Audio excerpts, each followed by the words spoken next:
Ladies and gentlemen, welcome to Spawncast episode 388. Got someone returning here. It's been a minute. It has. It's been a bit since we've had MVG on with us, Modern Vintage Gamer. Hello. Hanging out with us. Got him for about an hour or so. He's a bit. This guy's just busy. I was actually here. I was on like 2 weeks. It's like 2 episodes 3 weeks ago. Yeah. So it wasn't that long ago. That feels like a long time ago. I don't know what to tell you. What is that in Australian time? About 2 years. Yeah. Another lifetime ago. Yeah. I mean, he's a busy guy. People always ask where he is. It's like he's off doing secret things. Okay. Busy time of the year, man. There's so much going on.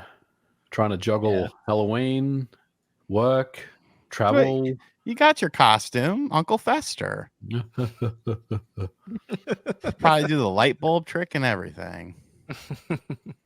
Well, it's good to have MVG here because he did play some Call of Duty the campaign, so we can go over some of that and a bunch of other things we have going on here. Let's see. We also we got Sean RGT. Hello. How'd your party go? It was all right. I just drank some beer. There was a lot of pizza. I got to take a pizza home, and then I wanted to go get a McFlurry. And I was like, well, should I go? And I was like, yeah, I'll go. And I realized that, like, I couldn't, because I've never been to the McDonald's near my house. I usually just DoorDash it. I could not figure out how the fuck where the entry point is on that place. Like, I drove around to the side and it was like a one-way thing. And I'm like, where the hell do you go in? So I just went home and ordered it on DoorDash.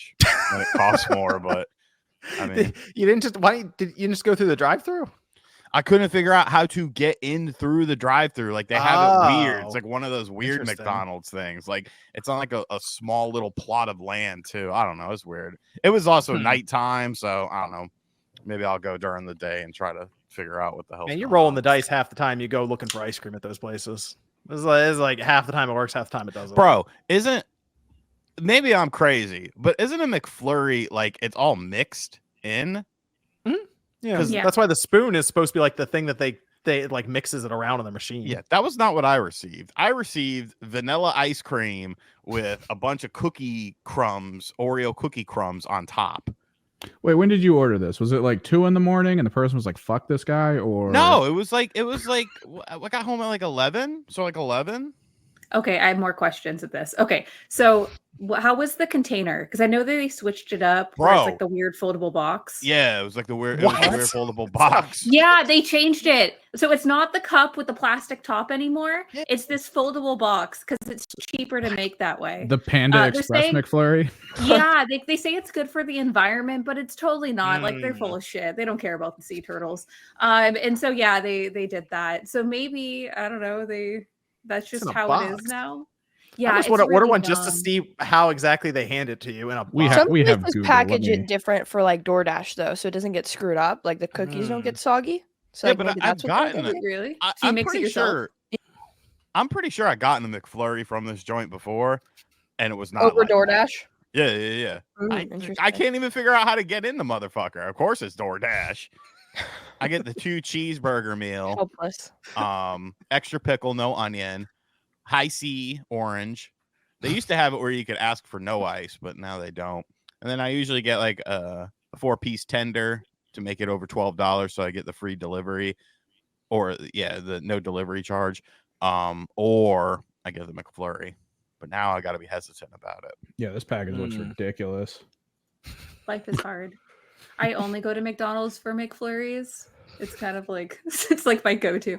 So I'm sad about the cups because it's gonna get all over my car, and I know it's going to. Life is first hard. dollar menu now. This I know it's rude. Bring back the snack wraps. Just ask them for a McFlurry and a cup, and then just do it in front of them. Just dump it into the other cup and just drive away. Like, I'm doing your job for you. I don't think they'll care, but also they'll charge you 20 cents for that cup. So I don't know. I mean, he bought DoorDash, so he's already getting upcharged. Oh yeah. Okay, fair enough. You know how much that McFlurry was? $20. 15. Damn, man. Oh my really? gosh. Yeah. Is that price surging, or do they hate you and they just made it more for you? It's because so if you're under 12, because I'm like a DoorDash Plus member here. If you're under $12 with your order, there's a service fee.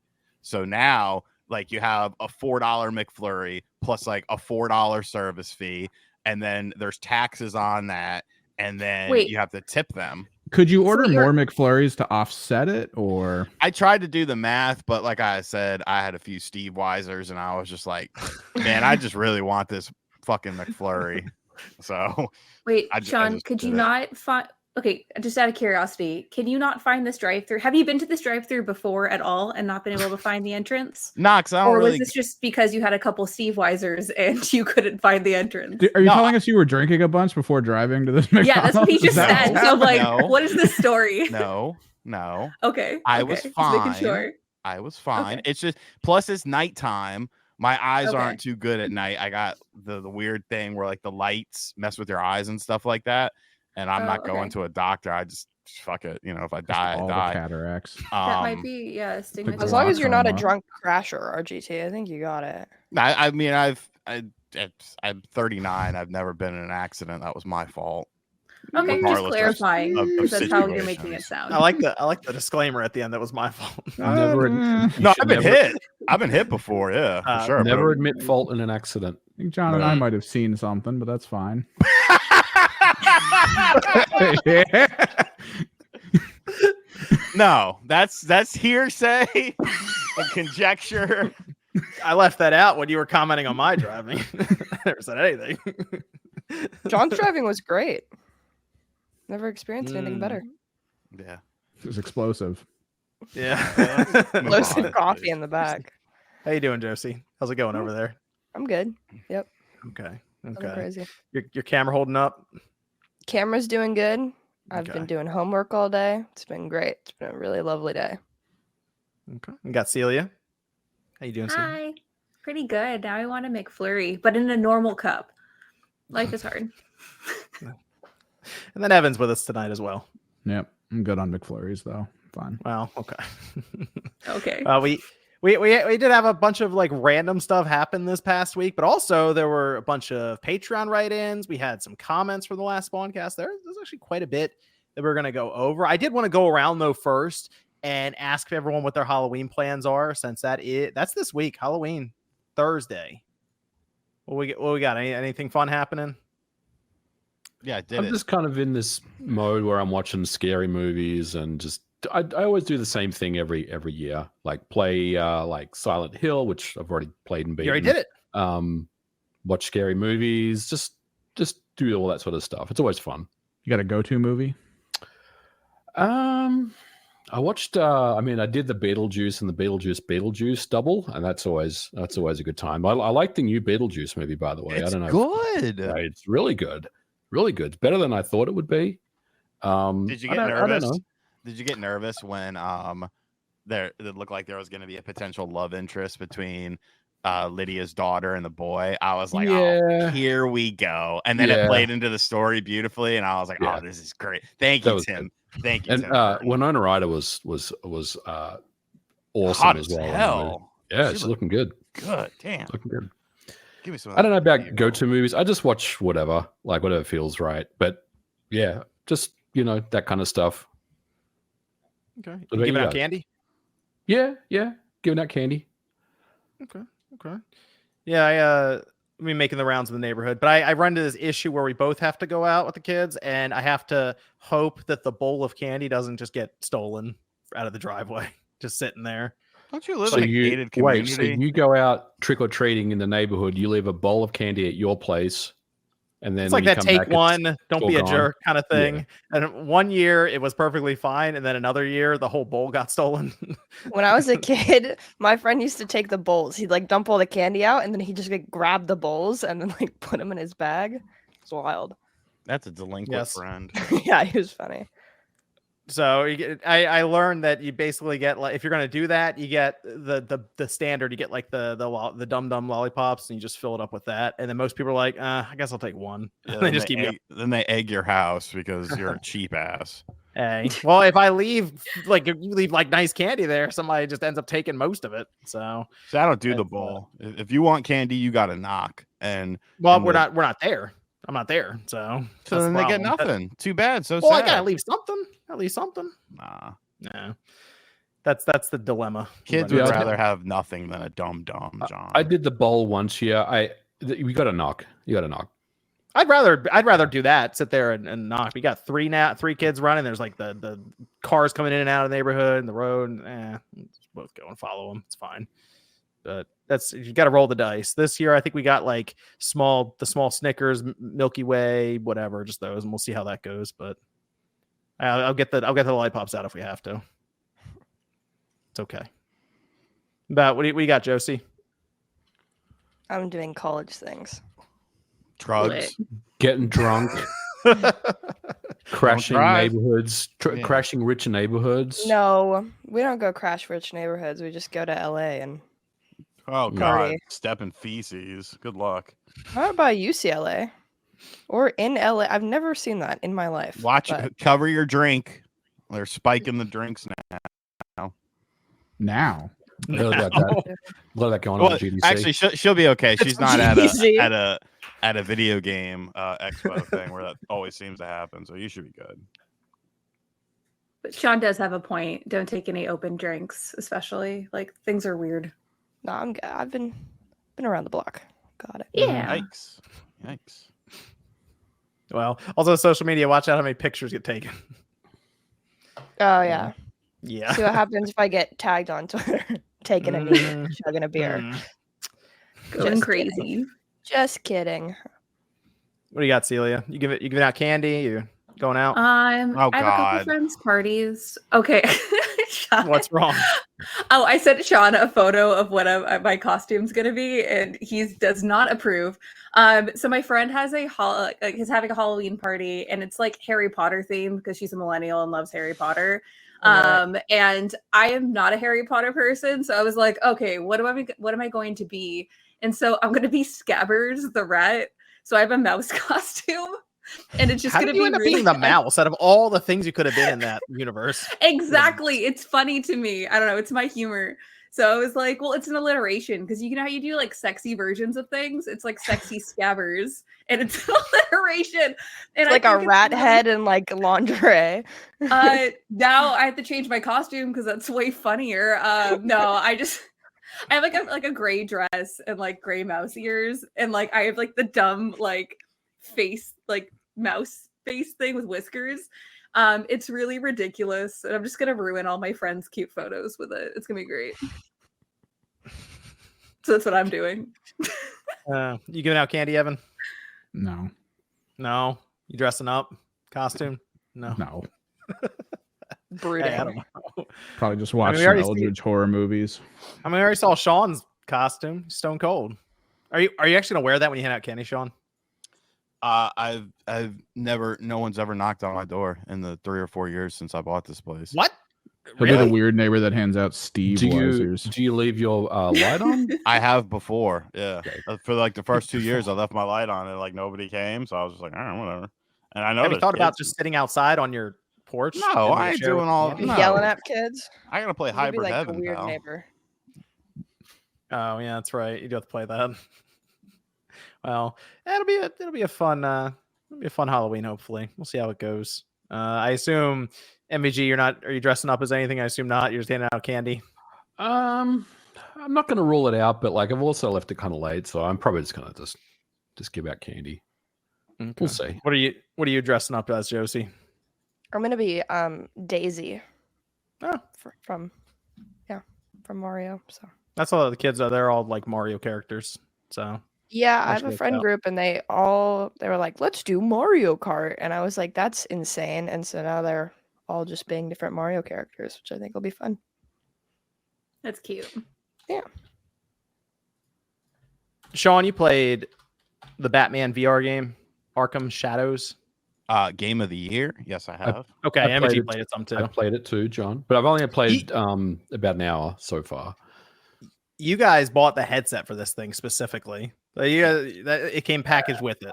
I bought the headset because I wanted a Quest 3 because I messed around with the Quest 2 and I really liked it, and I was like, I just need an excuse to upgrade or get a Quest 3 or 3S, whatever it is.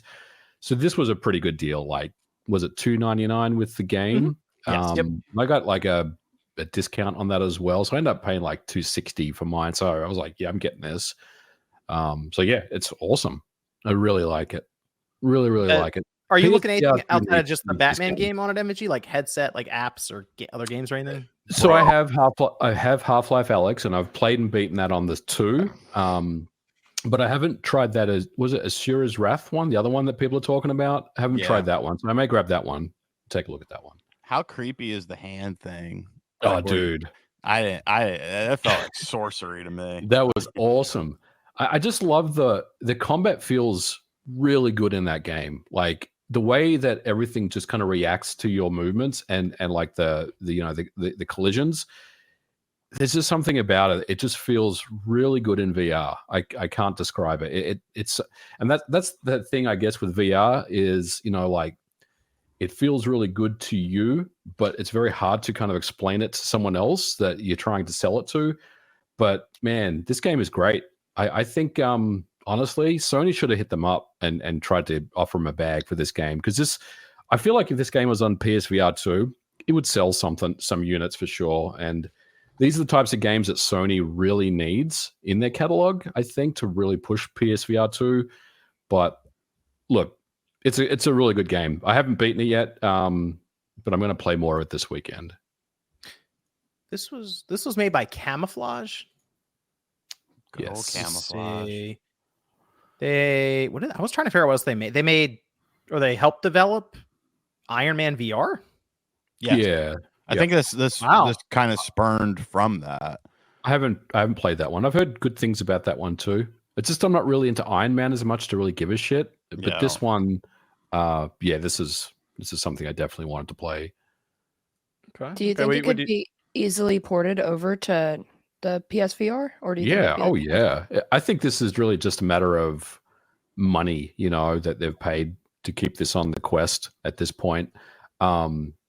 Yeah, I mean, if Sony wanted to write a check for this game, I think they could. I just don't feel like, for whatever reason, I don't feel like they seem like they're interested in doing that. But yeah, this game could definitely run on the PSVR 2 without any issues.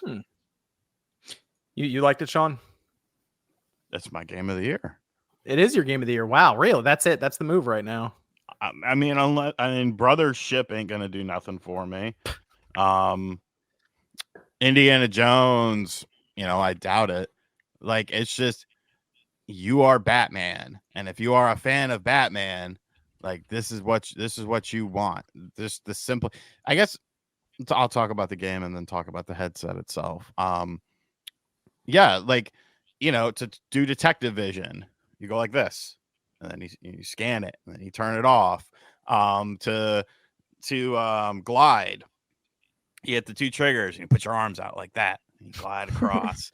And Can we like get a video of you playing this game from like the outside, yeah, like a let's play, but you never just see the smacking screen. the side of your head and just put your hands up randomly. Well, the thing of it is I was sitting on the couch, and like I have like a couch where it's like, it's like L-shaped, and then like one end of it is kind of long. And so like when I was playing it, like I had to like press down on a button, and like my finger kept hitting like the couch cushion. So now when I play it, I sit on the edge of the couch so that way I can like reach down better. Because I don't want to break my finger off. But no, like the story is super good. It's very immersive. It constantly it's not just a Batman experience. It's literally an Arkham game. In terms of story, there are collectibles for multiple playthroughs. There are combat challenges that you can do. You upgrade with Wayne Tech stuff. Like it's super enjoyable. Like and you kind of, when you're playing it, like you almost kind of forget sometimes that like you're playing a VR game. Like you just feel like you're doing something completely weird. It just gives you a really good feeling. And then the headset itself is creepy.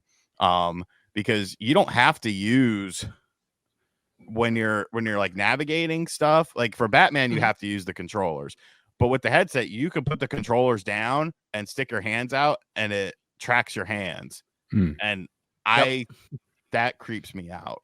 So The I just would, external like, cameras that Yeah. like bothers you to see that, really? yeah, like interesting. nah, bro, that's some weird shit, dude. That's some weird Did you see? shit. Did you see the video of the person? I didn't realize it had gotten to this point with like the Quest 3 because I've still been looking at that headset because they did make a lot of advancements over the 2, and now with this newer one, it's gotten a little cheaper. But they had that portal that they had in their room, and it's all done with the headset and augmented reality and stuff. But you step through it, and then it turns your entire room into like 8-bit like visuals and stuff. Yeah, Yeah. like Like a color palette. It looked crazy. It was like, wow, I'll be that's really honest, cool. like I haven't really messed around with anything beyond Batman on this. I did have the Quest 2 where I did Resident Evil 4, which I absolutely loved. But like these are the types of things that like if you want VR to take that next leap, like you got to have stuff like this. Like you could have your new IPs, your Azura's Wrath, your what's the other Blade and Sorcerer thing, Arizona games, whatever they are. Those are cool.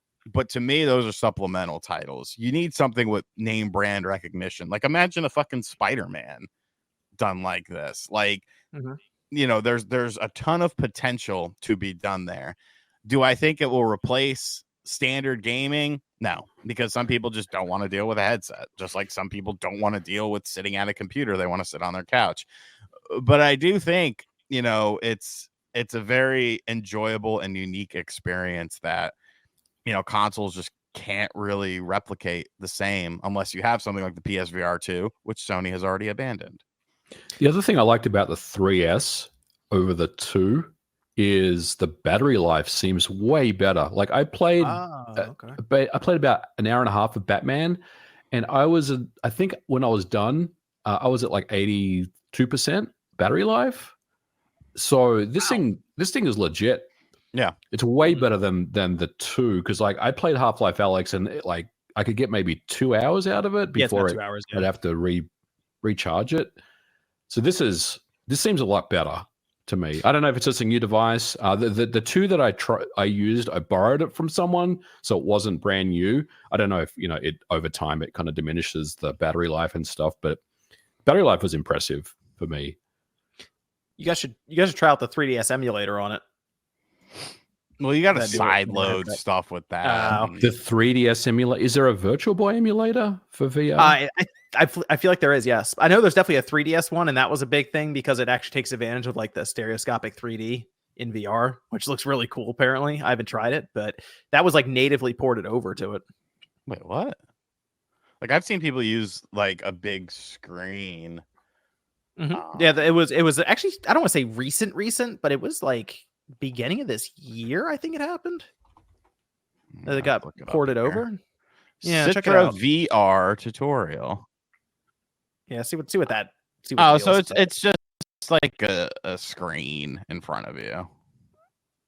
3DS. Oh wow! So the touch screen is on the bottom. That's kind of cool. It does like the dual screen thing. I'm surprised Nintendo hasn't taken down these videos. Sean, can you link that to me before it's taken down? That sounds really no, it's been up since January. I'm gonna check that out. There you go. Is there a Virtual Boy thing? I know I'm talking about too much. Isn't there a Virtual Boy emulator or something? For I feel like there is. I feel like there was someone who said they figured it out very easily and quickly. There's an emulator for NES John, games too, if I remember right, Riggs that flips it sideways and makes it 3D, right? You can side load it. Oh, this is when Riggs had the long, squirrely hair. Okay. Well, you guys should check that out. I'd be curious to see what your take is with the newer headset with that stuff. We do have Dragon Age Veilguard. That's out this week, actually. Well, next week, technically, on the 30th, 31st. Either way, the embargo lifts on the 28th. And I figure we'd get this down now because this is a massive release for BioWare. They kind of need this one to do well, or it's tough. I don't really know what I mean, they got to do Mass Effect, I feel like, still before anything is decided at EA. But reviews lift on the 28th. What's the prediction? What's the prediction for Metacritic? 85. 85. Okay. 83. 83. Okay. That's not I'd bad. probably put it low 80s. Low 80s. Oh, wow. All right. I think I was trying to look. I think Dragon Age Inquisition depending on the system. I think the highest it scored was like an 89. I think that was on PlayStation. That was 2014. That did get Game of the Year when it dropped. It's a good game.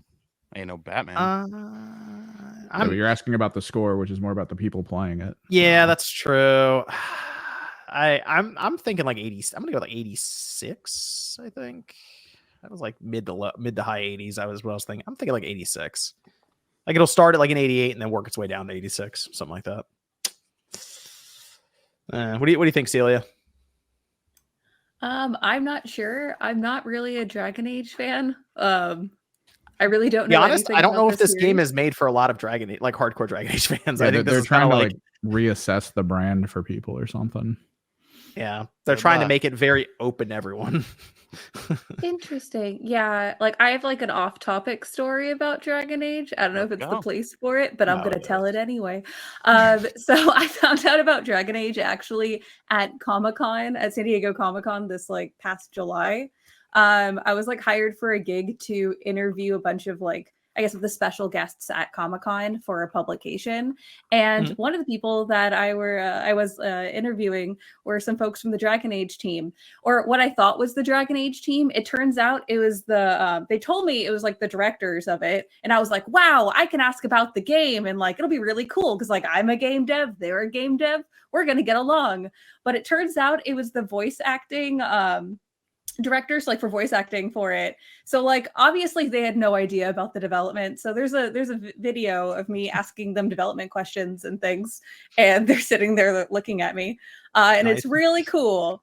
So yeah, I felt bad after that because I was like, wow, like how did the directors like not have like a favorite part of the game? Or like I was just like asking them like, you know, kind of generic things too. And I was like really confused about it. But yeah, it makes so much more sense that they're directing the voice acting. And I bet the voice acting's amazing. But yeah, they wouldn't know about the other things because that's just not their that's not in their wheelhouse.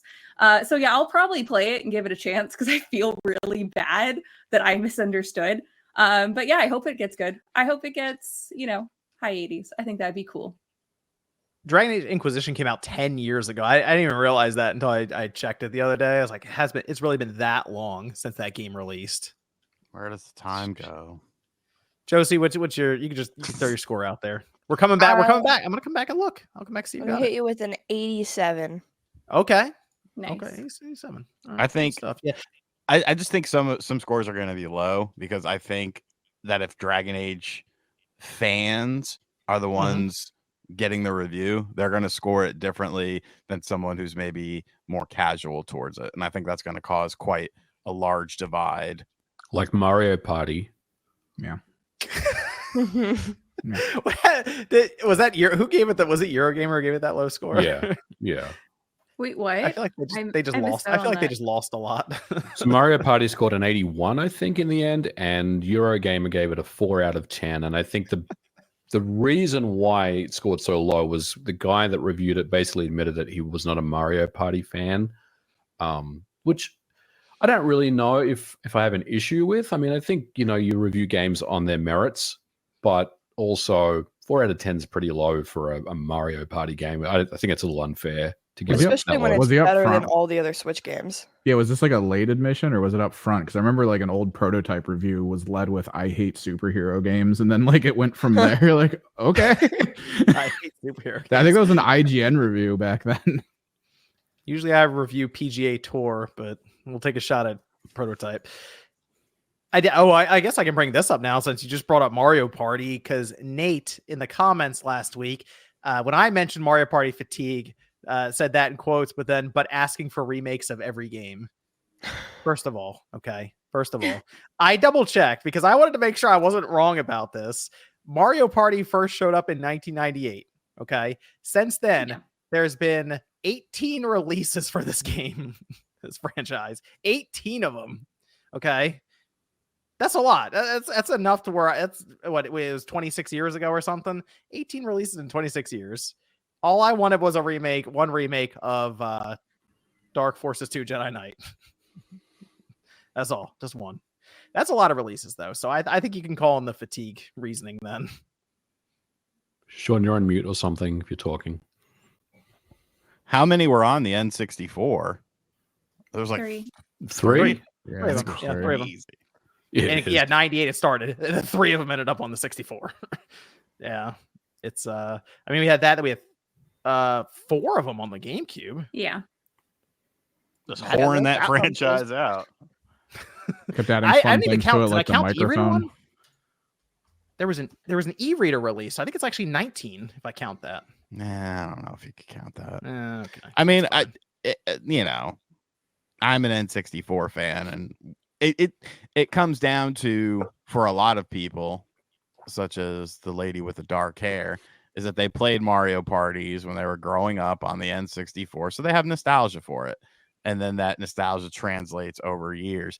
My crew, we didn't play Mario Party. Yeah, we were playing GoldenEye, we were playing wrestling games, sports games, and stuff like that.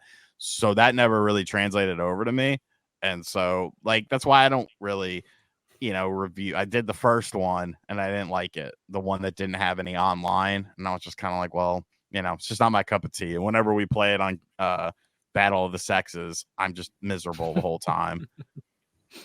But that's because I'd say Mario Party is bad. I just said, hey, no, it's there's not a lot bad. of Mario Party games. It's just it's a bunch of mini games, and when you play it on Switch Online, that's not the best way to play the game for the older ones by far. Unless you're a big fan of things like lag and all that sort of stuff. So I watched someone all yesterday Sean. disconnecting in a big online version of that. It was ridiculous.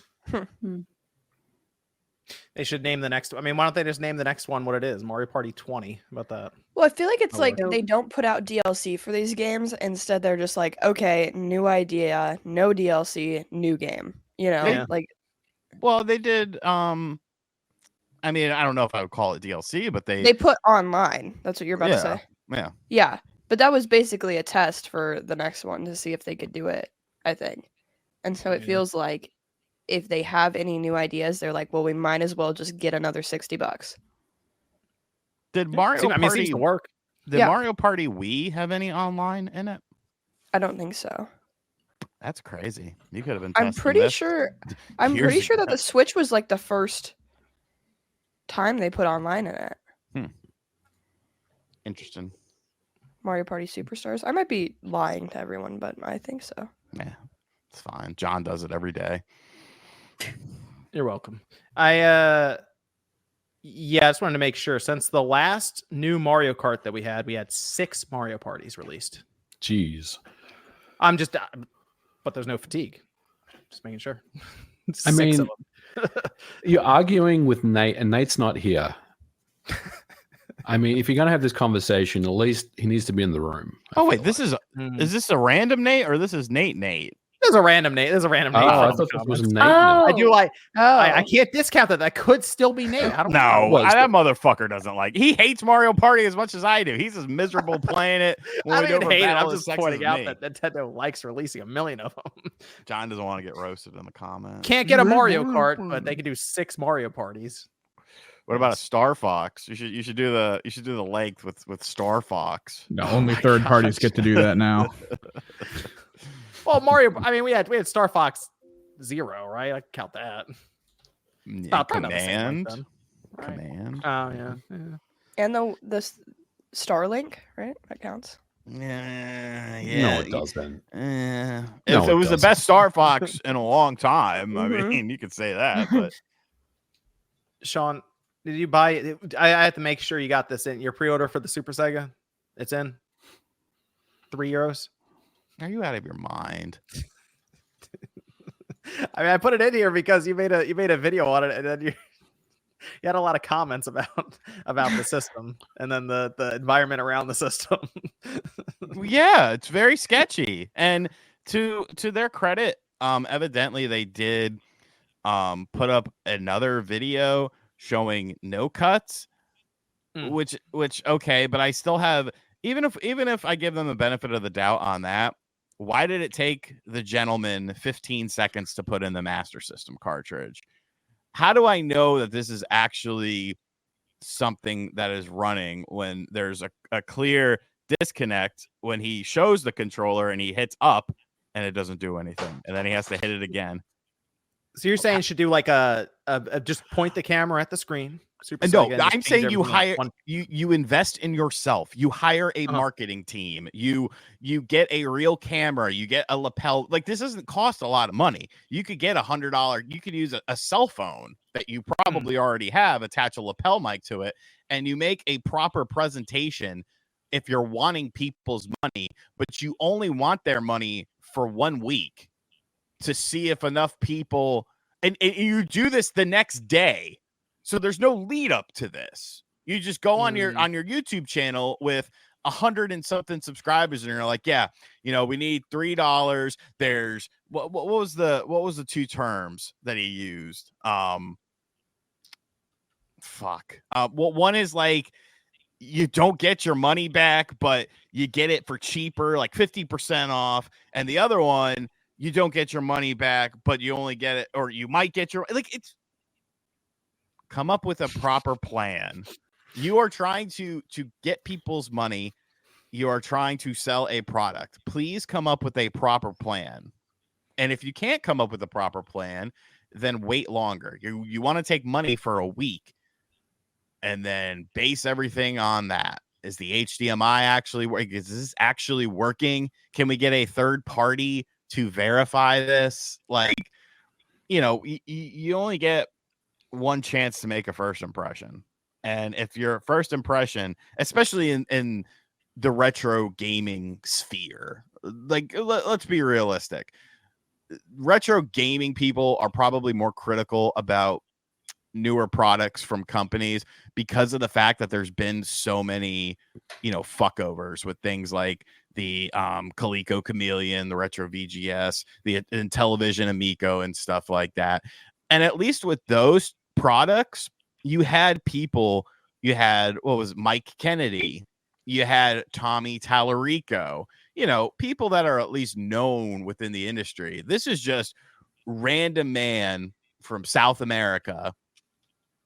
I believe he's from South America. No, because why would a South American, do they use euros in South America? I don't know where this gentleman is from, but he's obviously not someone where you could be like, oh, it's that guy who did this 20 years ago or something. Like, this is just a fan to me. Like, I don't know. Presentation is a lot, and that presentation left a lot to be desired.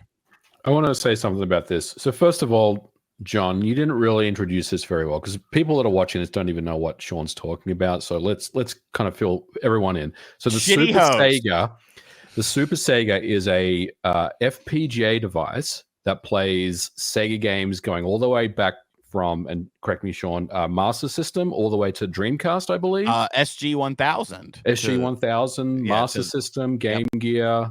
I don't know if Game Gear is on there, but I'm going to assume it is because if Master System's on there, Mega Drive, Genesis, Saturn, and Dreamcast.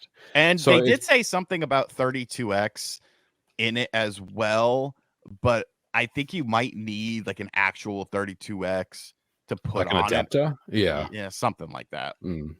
So it's basically this big PCB that has all these like different cartridge ports and like a compact flash slot. I guess I'm assuming that's for the Saturn and the Dreamcast ROMs. The problem is, it didn't present very well, and a lot of people are critical of it. And I think they did do a follow-up. They did absolutely do a follow-up video, which was an unedited version. The problem is people that are a lot more experienced with hardware than what I am have noticed things on the PCB that just don't look right. And a lot of people are just wondering, is this just like an emulation box at this point rather than FPGA? So there is a lot of questions, and other YouTubers have made videos about this as well. So I think Mad Little Pixel did one. Yeah. There was another big YouTuber that did one as well. I know Time Extension also wrote an article on it too. Because like this was initially talked about like back in like June, and like a bunch of people talked about it. Because it's an interesting thing at the end of the day if it comes to fruition, because at that time nobody really saw, no pun intended, but behind the camera, like who's involved with this, how the actual board, it was mostly concepts and renders. And then the next thing we got was allegedly the FPGA cores running games for Genesis. They did Saturn Bomberman, they did Crazy Taxi, and it looked very promising from that aspect. But you always have that doubt in the back of your mind. So Go ahead. yeah. So how fast do you think we're going to find out that it's a scam? When I say scam, just with my background like in hardware, obviously I'm not a technical person with these type of things, but I remember when I was asking why we didn't have like a Retron Dreamcast, is that they would talk about how the BIOS is really hard to replicate, and it's incredibly difficult. So I'm really curious where this guy is, if the hardware is real. Where is he sourcing this from? Who is he working with? Did he elaborate on any of that? Because this is the first time that I'm because hearing this about is the, I believe, correct me if I'm wrong on this, MVG, this is the first FPGA Dreamcast. No, you're right. Absolutely right. And supposedly he created it. Yeah. Does he have a background in engineering, or is he just some guy? He has a white lab coat. Oh, geez, I love that. John, bring up here. I'll put the video in the chat. There was the. I feel like you need to see the first portion where he's talking about it, and then the portion where he's playing it, so you can kind of understand where we are coming from with this. And it's coming from a place of love, by the way. We want this to be. Yeah. Oh yeah. There's new videos, and now there's a woman. Who is this woman? I'll have to check this out. The actual inventor. There was an interview at one point where they asked about the Dreamcast compatibility, and they said they were not sure if the GD-ROMs would be readable. So they're trying to figure that out still, if that's even a thing, or if it'll just be read off an SD card, which is now we're just loading ROMs. Yeah. That seems kind of strange. And then they also seem. Do we think they're actually going to be able to use Sega in their marketing? That's why. No. That's a whole thing too. I put the video in the private chat here. It's two parts. So the first part is him in the lab coat, and then the second part is him testing the games. And I feel like people need to see this. The timestamp's crap. Just kind of go to the start, and then so you can see the lab coat. And then like halfway through, he starts to play. So about that Sega thing, because I actually have covered this before too. Thanks for not watching my content, John.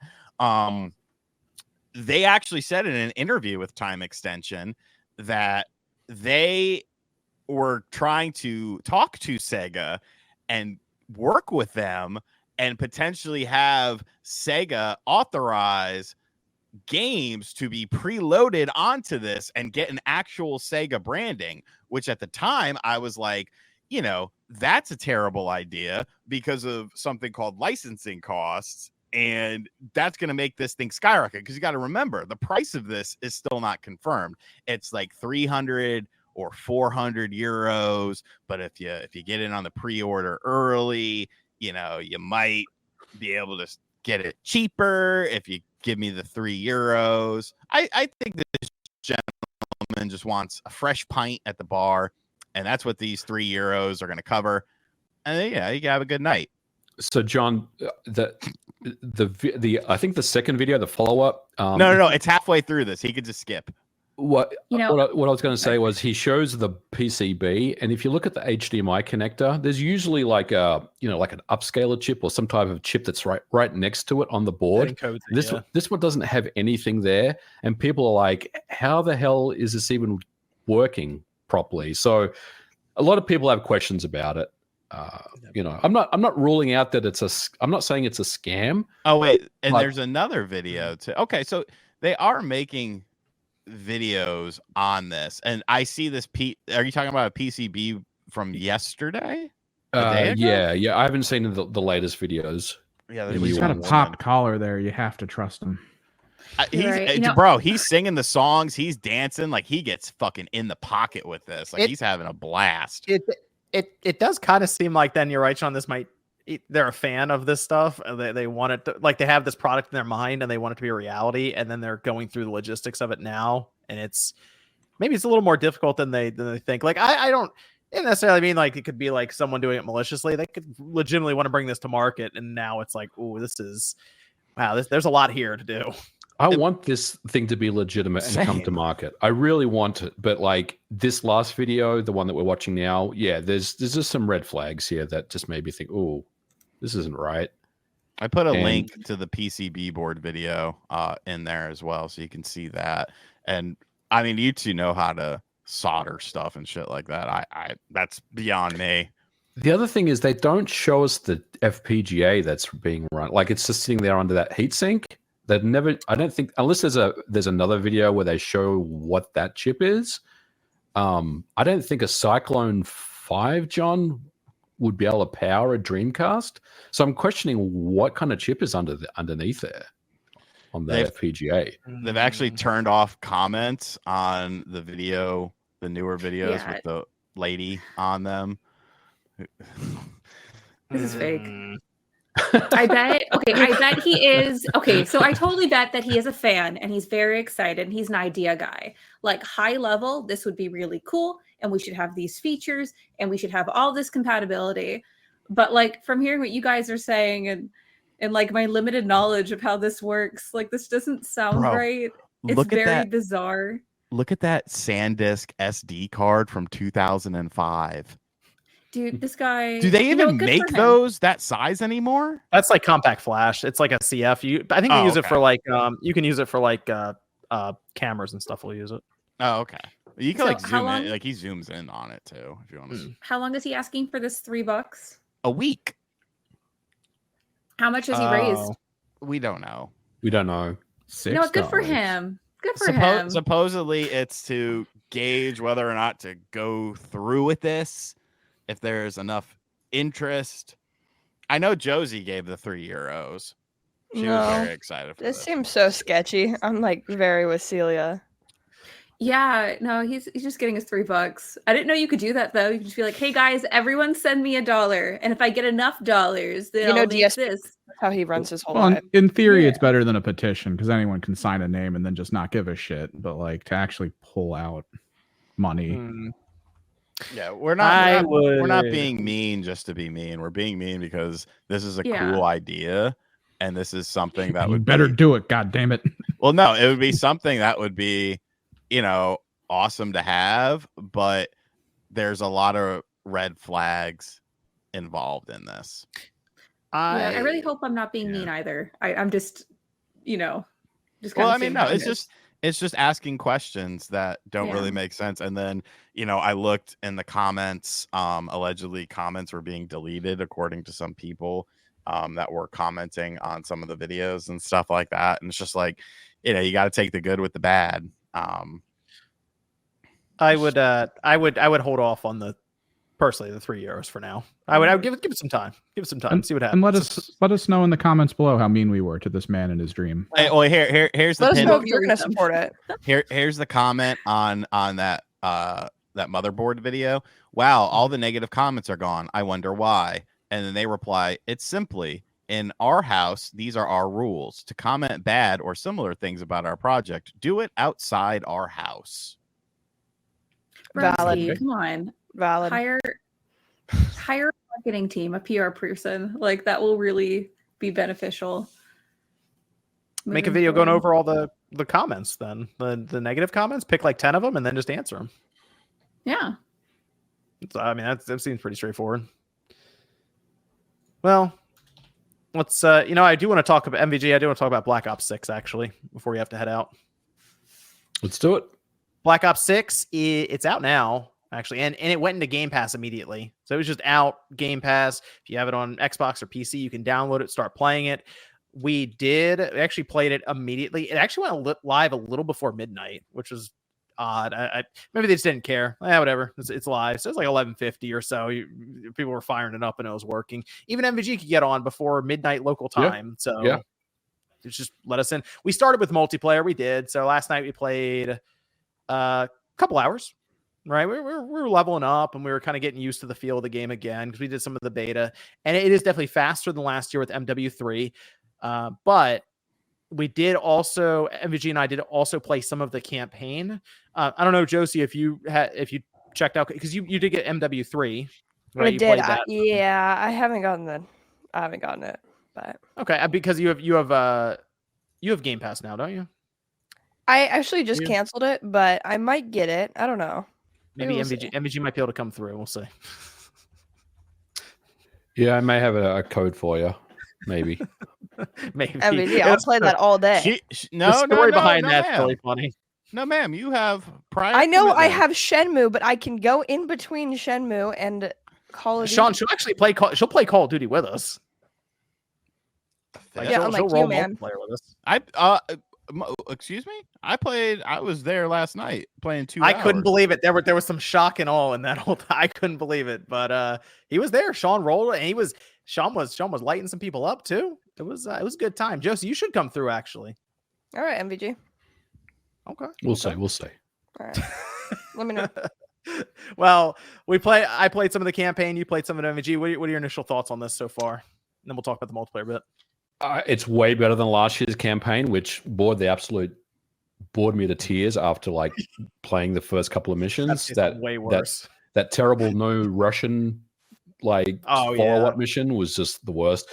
No, this year is good. The campaign they've done, you can tell they put a lot of work into this one. It kind of reminds me of some of the old school Black Ops campaign missions, and they're pretty beefy as far as length as well. Like I'm spending like 20-25 minutes, per like mission going through.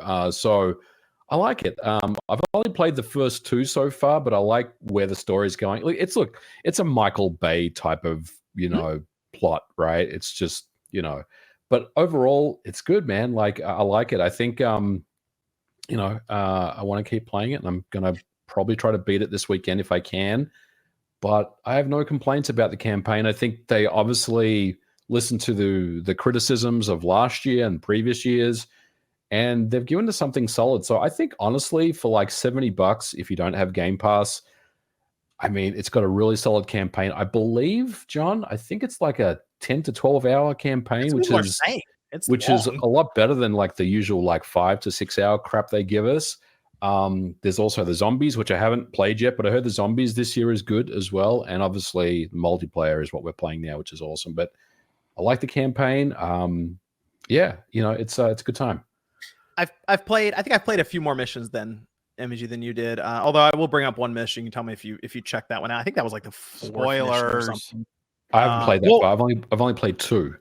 Well, the only reason I'm bringing it up is because it's a very different like play style than the typical Cold. Like, so Sean, you played through Modern Warfare 3's campaign, which is one of the worst campaigns they've ever made, and it's incredible to me. That's like the main one you've ever played through. Although it was also 3.5 hours long. You told me to. You said, "Oh, you never played the campaigns. We gotta play." I know, and it ends up being that one. That was before it came out. That's like the worst one too. I can't believe it. I'm not even down. I didn't even download the fucking campaign. Kiss my ass. I'll watch a YouTube video if I'm interested. Significantly better than last year's, and like when you're playing through it initially, it's like a quick flashback thing to sort of catch you up and set up the characters. But then they give you a safe house, and it's like a home base.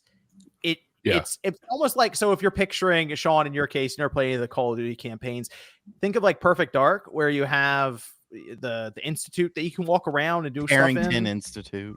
It's like that, but here they also have like things you can find, like they have like hidden areas and secrets and stuff that you have. I like that. I don't want to spoil it, but I went down into the basement and there's like the steam pipes, and you got to figure out how to turn the boiler back on and stuff. Like, it's really cool. Like I like how they added that aspect to the game. So yeah, it makes the safe house actually fun rather than just like a hub for like all the missions. Yep. And then part of that safe house is you buy stuff to continue upgrading your house and your character. So the whole point is you have a progression system that's linked to the missions, where as you go through, you'll find money. And there's an actual reason to go around looking for hidden areas in these missions, because you'll find like $1,000 and you can upgrade your research center or your armory. And I assume as we go through and we'll build out our safe house, it'll get better and better, and you'll just get more guns. You upgrade your character's health or armor. There's a lot of things that you actually build up, and I assume by the end, I'll feel much more powerful than when you started. The safe house, Sean, is that map in that cozy house that we were playing yesterday. So that's the safe house, basically. That's where they put you in. When you okay. Play the single player. Yep. And so there's a mission that you do. It's early on too. Like, I mean, you may have played this one, MVG, but it starts you off and it feels more like a spy mission than like a run and gun shoot everyone mission in Call of Duty. So you start off and you have a camera, and the idea is you're going to, and I'm not even kidding, a rally for Bill Clinton. and you're going through and you're taking pictures of different people of interest, and you have to figure out how to sort of sneak around. And your camera is actually like this gadget that can do all kinds of stuff, where you have to actually pull someone's retina information out of their eye and then use it to get past another door. And you have paths through it you can take, so you can go and maybe track down a wife who had an argument with the husband, who has information to get into the back area of the convention, or you can steal a note out of someone's coat and it'll tell you information you need. So it seems like they at least try to have different ways set up for you to go through the missions. But you didn't even fire a gun until 3/4 of the way through that mission, and it actually felt like you were significantly doing stuff the whole time. Monica Lewinsky make an appearance or no? No, nothing like that, Sean. Sean was probably you. Dude, they could have done like a DNA mission where like you got to scan the dress and stuff like that. Oh my gosh, they didn't go that far, but they did have Bill Clinton up on stage. Like, you did see him, like he was there. Did he talk? And he didn't talk or anything, but they just had him as like a rendered character up there on the stage to kind of set the. I mean, it's in the 90s. This is all taking place, Right. But it's I like what I'm seeing so far. It doesn't feel as much like a shooting gallery. It seems like they've taken some time with it. And this game's been in development for about 4 years, I believe. So it got an extra year, I think, as opposed to like the 3-year cycle they usually go through. And it kind of shows in this campaign. But what Sean, you did the multiplayer. I'll let you speak on the multiplayer bit here. It's fun. I like some of the maps more than others. I like the rewind map a lot. I played some more today after my nap. Prior to this, look, I had a nap because we were up late last night, and then I had to wake up early this morning because I had people coming here to do things. But yeah, I think the multiplayer is always fun though. Is it as fun playing it by yourself than playing it with friends or acquaintances, I guess I would say in this case? No. There's definitely, that sort of team aspect. I like the HPV or whatever mode, where like one person's essentially the That's something way different. Go ahead. Mode where one person has HPV and you got to protect them. That's a pretty fun mode. But the problem is when you play, like I was actually playing a match before this, and like people are just fucking idiots. They're just running all around. And it's like, bro, protect the dude with HPV. Like, what is wrong with you? People just want kill death ratio. I just want to improve their KDR. Idiots. But it's Call of Duty. If you've had fun with Call of Duties, I will say I'm not seeing many people do the weird traversal stuff, which I don't even know. Oh, the diving and the rotating white, like the omni movement stuff. I've seen like 1 or 2 people use it. Most people are just people are kind of going crazy in the beta. I think people are just getting refamiliarized with the game. Yeah, maybe. Yeah. But yeah, that's fine. It's mindless Call of Duty, pew pew, kill some time. I do feel like so far the maps have been. I feel like they're a bit better, like because they have to come up with new ones, and a lot of times they reuse older ones, and people are like, the new ones aren't as good as the old one. These ones, like Rewind, you're right. Rewind's pretty good. Where's Nuketown? Isn't that a Black Ops map? It'll come. Is it coming? Yeah, they said it's coming. Yeah, they're gonna Nuketown. Yep. So we're gonna get that. But the multiplayer is fun. I'm curious what they do with Warzone. That'll be for me the big thing going into I think December. But this is a lot of fun. Just kind of going around, just leveling up guns and just kind of hanging out. So, but we need to get more people on to fill up the party, because there was one match we did, and as you're mentioning, Sean, the HVT or whatever, the VIP, we'll say, ran face first into everyone. So it's not easy when you can't speak with people. We just usually make a party and just talk in the party because it's much easier that way. But if we get Joseph, you on there, and let's see, Nate. Maybe Celia is the bloodthirsty on Call of Duty. I don't know. And then we're good. That'd be awesome. No, absolutely not. So I have friends that work on the PR team for Call of Duty, and I think it's awesome, and I'm very supportive of them. But Call of Duty is just not my game. Weirdly enough, though, because I have friends on the PR team, I do have a lot of random Call of Duty merch. Because like every time I visit her house, she's just like, "Here you go." Like in my bathroom, I have a Call of Duty candle. Did you know they have candles for PR stuff? Yeah, it's pretty funny. It's like a candle in the wind. Yeah. But yeah, Very that's relaxing like- game. yeah, it smells like marshmallow. It seems like there's a lot of value there. Like I feel like this is one of those years where if I bought it for $70, I'd be like, okay, there's zombies, multiplayer, and campaign, and they all so far seem pretty good. Although I haven't tried the zombies mode, but there are people online right now on Twitter and stuff who are like, this is incredible. And I will say some of the achievements that I'm unlocking right now going through the campaign, it's popping like 0.67% after mission 4. So I saw that.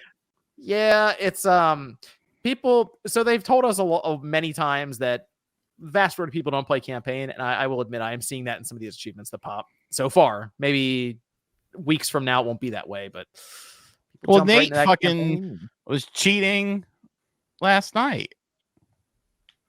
What did he do? Remember when he was getting like experience. more? Yeah, what the fuck was that shit? Wait, he was what? coming in like bottom What was he third doing? of the scoreboard. He get more experience than me and Sean by like 3,000 points somehow. How did he have like double XP or something? That's No. what I said. I thought he made the run for Code Red. Nope, he just got it for some reason. I don't know. Weird. Yeah, he was leveling up faster than us for a while. Kind of strange over there. I don't know. We'll see. So we'll update, I guess, as we go along. But yeah, multiplayer, it's pretty good. Just need Josie on there so we can finish running through If everybody. my Fortnite skills can transfer, I think I'll be insane. You know, that's third person, but I feel like Fortnite is another game that is like super Twitch shooting all over the place. Like I see people do those builds and they just stare at the ground and just go in a circle, and all of a sudden they're like 10 stories up in the air. So I don't know. Maybe it does. I play Zero Build, which is the one that doesn't do that. Because okay, hold on. That game like really burst onto the scene because they had building and battle royale, and now no one likes building. it stuck around because they left building, I think. Oh well, everybody just hates building now. Good, because I hated building from the beginning. People are catching up. Good All right, stuff. I gotta go, guys. Bye, Take care. MG. Thanks for joining us. Catch you next week. Bye. Check MG down in the description. See ya. Oh, Sean's Angry Mario. That actually makes sense. Sean has his Knicks game in a bit too, but we got him here for a little longer. I do want to recognize Sonic Cross Shadow Generations already sold 1 million copies. I got a lot of stuff happening right now with games. I don't think I'm going to get to this anytime soon, but I at least wanted to point it out for all the Sonic fans out there. I've heard it's got one. phenomenal for Sonic fans. I mean, it's like a low 80s Metacritic, but honestly, for Sonic, people are really happy about that. So Yeah. that's good. Sonic fans in general, it leans into like the lore and the characters and stuff. It's going to be way better than even the Metacritic score. So seems like it's a solid game and just goes up from there for him. So, but I mean, I like Sonic Generations on the 360. It's just, I feel like people are really excited for Shadow, and I just don't have that background for that character. Like, is a character I really like that much. So, but hey, for Sonic fans, good for them. Wait, Sean's a Sonic fan. Yeah, Did you get this? I think I'm gonna buy it tonight. Oh, okay. So yeah, there we are. What system you getting it on? It depends if I want to make a video on it or not. Oh, because you get on the Switch, you're gonna do a video, but you might get on like the Xbox or like a I know higher end system. If you're just gonna play it. I think Switch Up, maybe it was them, did a technical video on it. Yeah, they did. I'm gonna skim through that and see how it performs. If the performance, they have a performance video here. Well, I mean, if it's 60, my thing is with Sonic games and the Switch right now is if it's 60 frames, I'd be okay with that. But man, like Sonic, just it has to feel really fast, and like that's my thing. It's 30. Yeah, that's tough. Like, because whenever Nintendo's next system shows up, we assume it'll be 60 then. But it's tough right now. End of the Switch's life. It's a lot of these games get their frame rate cut in half for it. It does look. Oh, looks all right. I think the Sonic art style would lend itself fine to the Switch. It just comes down to that frame rate at this point. So, but maybe it'll be backwards compatible and enhancements. So I got rid of the one chick's back or something. They're back. Yeah, the furry just like community. floating, like her like her arms and legs are just floating? covered it up. Yeah, so You there ain't was this jerking off to Twitter her. controversy about that, where people were upset that one of the characters' costume, instead of it being a low cut on the back style, I guess unitard, I guess what she's wearing, it's a little bit higher and goes over the wings. But the thing is, though, is like they're like, that's not possible. But like she's had so many different costumes. Like in Sonic X, she had a full on like catsuit outfit that covered the back. So like, I don't know. They explained it in the art that like it just goes over it and her wings are folded. I don't know. People like to make a big deal out of anything, but like it sold 1 million copies, so it didn't stop Sonic fans for enjoying their Sonic content. Furries So, I are don't rabid know. in both directions. So I will Yeah. say, oh no, go ahead. Oh no, continue. Someone in the comments of the video said that crazy how modders have already got this game running at 60 FPS without overclock. Mm. And then Switch Up said, yep. So that's obviously a thing. Interesting. I wonder what the deal is there. Maybe a screen tearing or something. I don't know. Who knows? Leave that frame rate unlocked. Yeah, I think honestly, Celia, I think what you're describing are people that probably aren't majority Sonic fans. Yeah, like they'll still Social find media. Rouge hot if they're gonna find her hot. I don't know. Like they're Wait, what's the name? What's this? it's Rouge what's the this bat. Oh, I She's- called him Rogue. She's the bat. I'm in Sorry, I trouble. didn't explain that. I just jumped into it.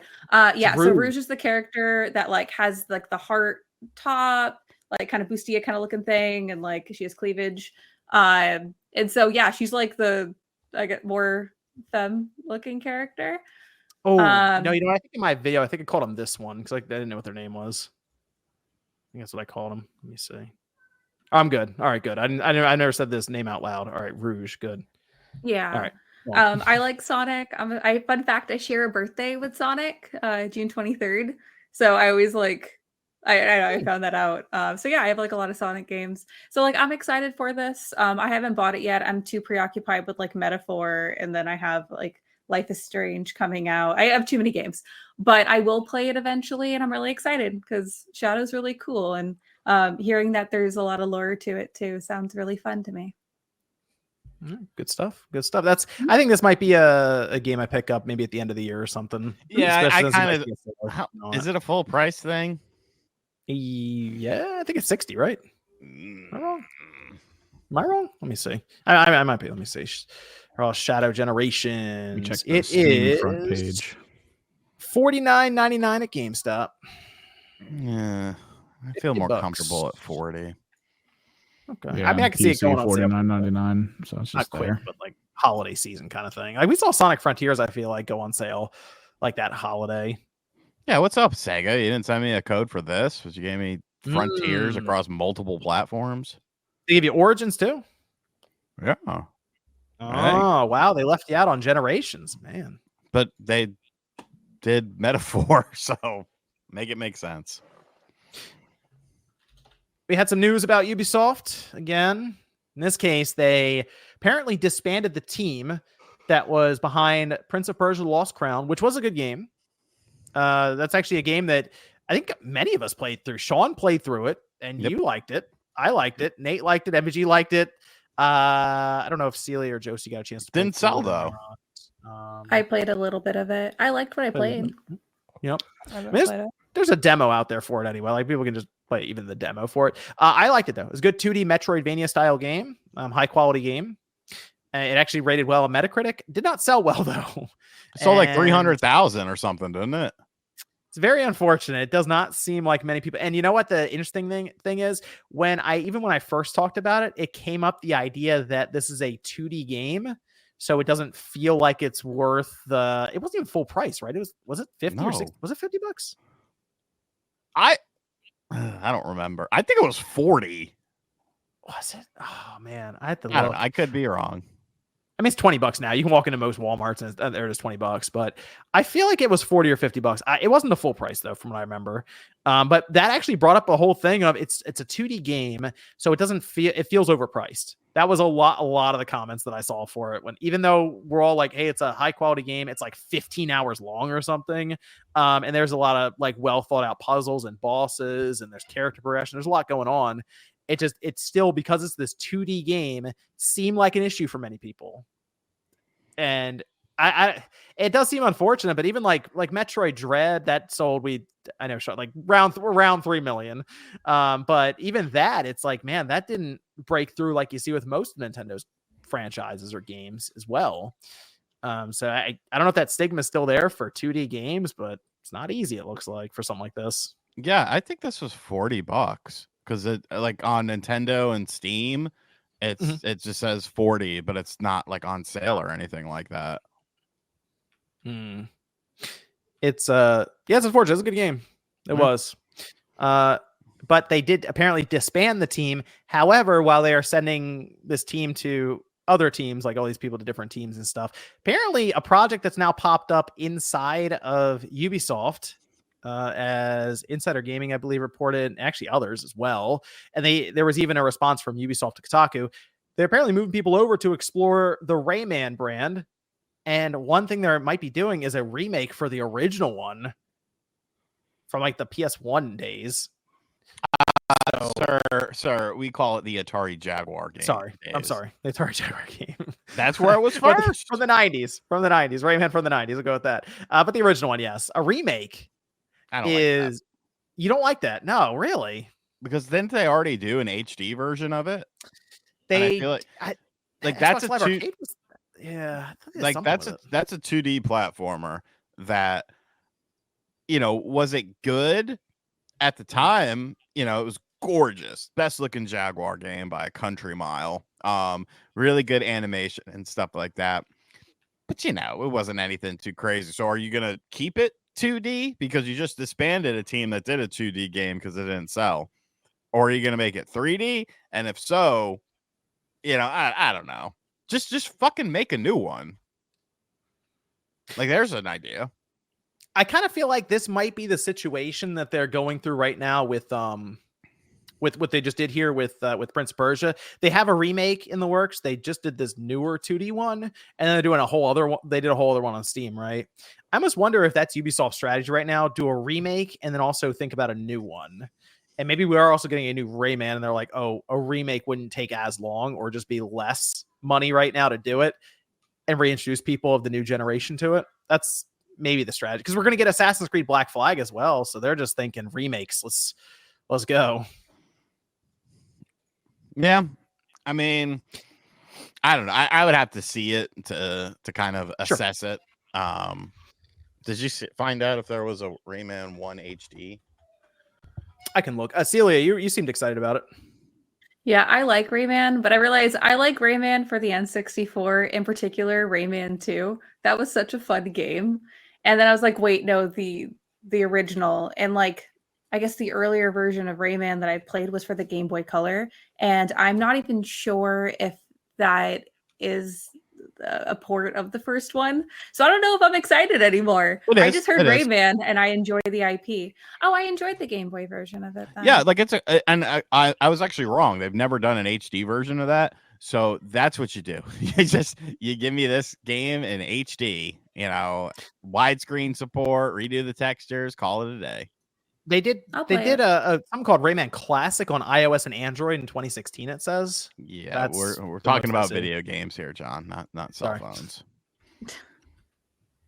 But yeah, I mean, that would be cool if that's what they're doing. But I mean, is that, that to me sounds like, okay, here you go, $20, digital only. And then Limited Run comes along and says, hey, we got this crazy collector's edition that you can get in 7 years if you buy it from us. And then, Yeah, you think it's gonna be 20? Ubisoft is it's Ubisoft Originals. Remember that logo plays before the game. That's probably like $30 or $40. No, Child of Light was 20, and that was a brand new game. Wow. Prince of Persia was a brand new game. It was only 40.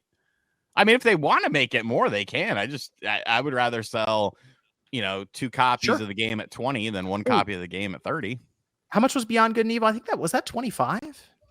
The new one. I feel like that was like 25. But Maybe that maybe you're right. Maybe there's like a 20-25 price range. The 20th anniversary is currently $20.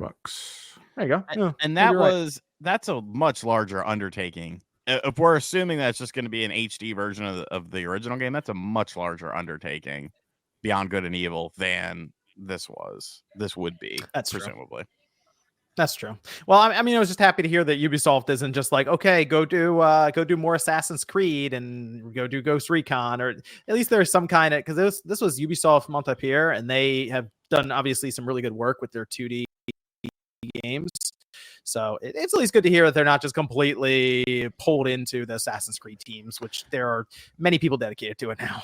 Yeah, but we've also heard that about Splinter Cell, and all that's happened is there's been a Sam Fisher skin in a couple random Ubisoft games. Splinter Cell remake is happening, but who knows what's going on with it now, because they announced it and we haven't heard anything since. Right. So it's they're kind of like a modern Konami now. Like I need to see something before I give you any credit of anything. Yeah, I think that's a good point for Ubisoft. They've kind of dug themselves in a hole now, and I mean, we see what's happening in Assassin's Creed Shadows, man. That thing, every day some information comes out that they're like lowering prices or they're concerned about it, and it's not. Ubisoft isn't in a great spot right now, so we'll see if they can dig themselves out of that. I did want to bring this up real quick because Sean's going to go watch the Knicks, but Sakurai is done his channel, it seems. And he's working on something else. 2.5 years, by the way, he's been working on this new project. And everyone's trying to figure out what exactly it was. He recorded all his YouTube videos apparently more than 2 years ago. It took him about a month or so. And then he had another company just edit a lot of them for him. And he's been scheduled posting this whole time. But he shows back up 2.5 years older now. And he's like, yeah, I've been working on a game. So what's he working on? What's the guess? Jeez, I don't know. Wonder what it could be. I have to get, or are we just It's Smash. going? Yes, I would assume Gotta be Smash. Yeah, It's not I would love. Meteos. Okay, so it's obviously Smash, but a cool thing that he could do instead, Kirby's Air Ride reboot. That sounds okay. amazing and would be so much fun. Or something with the Earthbound series. I feel like those two would be so fun and be like a fun twist for Sakurai to like focus on. But it's definitely Smash. But I feel like those could be a focus like after he releases Smash, you know? But I feel mean, like with a new console, like you want to get a Smash out as soon as possible. You know? Yeah, new Smash is, I think most people, like I thought it'd been cool for them to try Kid Icarus that's not constrained to the 3DS. Just something with that, but it probably is Smash. I mean, let's be real. Yeah. The Smash Bros. Ultimate sold a ton of copies. Mhm. It's my only question with that is how do they do Smash any further? I mean, you assume they got to reboot the thing. Are we going to go backwards to like 40 something characters and they reboot the entirety of the gameplay, the visuals, mechanics? That's what I'm I don't know. assuming because they can't go anywhere from what we're doing now. Right. By the way, Celia, Yeah. I would love to see what you were saying. yeah, I think it'd be really cool. But I agree. yeah, no, it's definitely Smash. There's no way. I also feel like because he mentioned he's getting a bit older and he's thinking about even he kind of kicked around retirement and stuff. I almost wonder if this would be his last Smash Brothers then. Like come back, reboot it, set us up for the future, and then you're good to go. And he's just kind of retire and do what he wants then.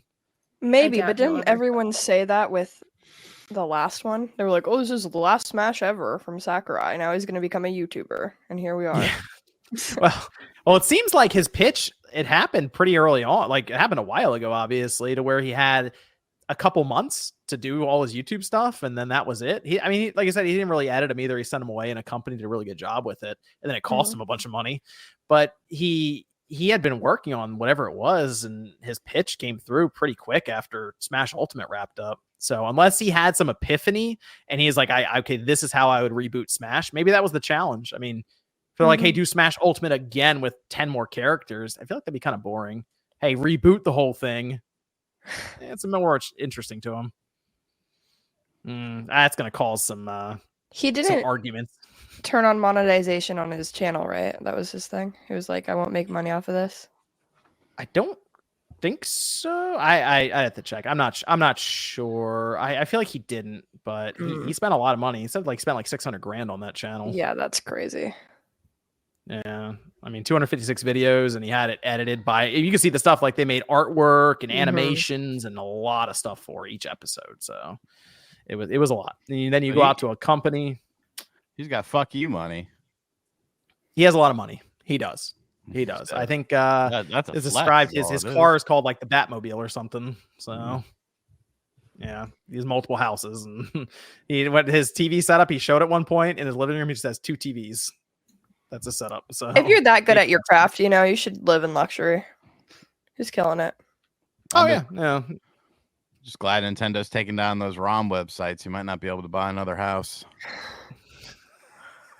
To be fair, it is his company that he I'm sure he bills Nintendo for, but that's my thing. If it is Smash, I might be a little disappointed at first because it's like, it'd be cool to see him do something else, but I also realize he has to reboot the thing. So where does Sakurai's mind go with that? That's the question. And Smash annoyed kart will the community racing.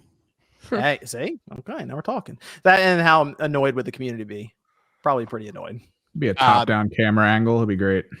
I mean, Actual 3D. That'd be kind of lit. you talking about like the pro Smash players and stuff? I'm sure. Look, there's already infighting there around this game. Oh my gosh, you reboot that and introduce all new stuff, and What is are it they actually good? Is it fighting not? about? What? There's nothing to fight about. I see clips all the time of craziness happening at these places.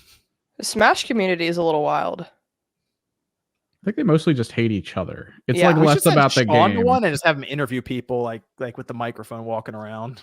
You See how should do long he that. lasts there before Sean just like ducks out at that point. It wouldn't take long, Sean. You'd be out of there quick. I zoned out. What were you saying? We should send you to a Smash tournament with the microphone No. and you walk around and interview people. No. How many people do you go through before you just lose it?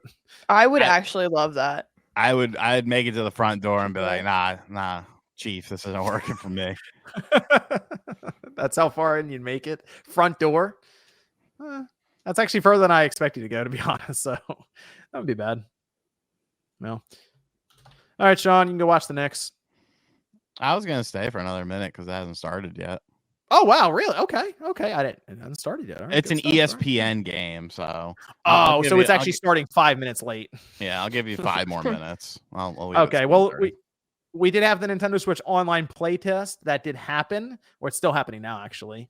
And did Nintendo think no one would share this stuff? Because I swear, as soon as it was live, I saw feeds pop up on YouTube on like the homepage that was like streaming Nintendo Secret live stream, like live playtest. And it's like, oh, there it is. And there's like thousands of people watching. I'm like, okay, I'll click and check this out. And they're going through the tutorial, and then another one popped up, and another one, and I've probably watched at least 30 minutes of this game, just seeing what it is exactly, and it is very strange.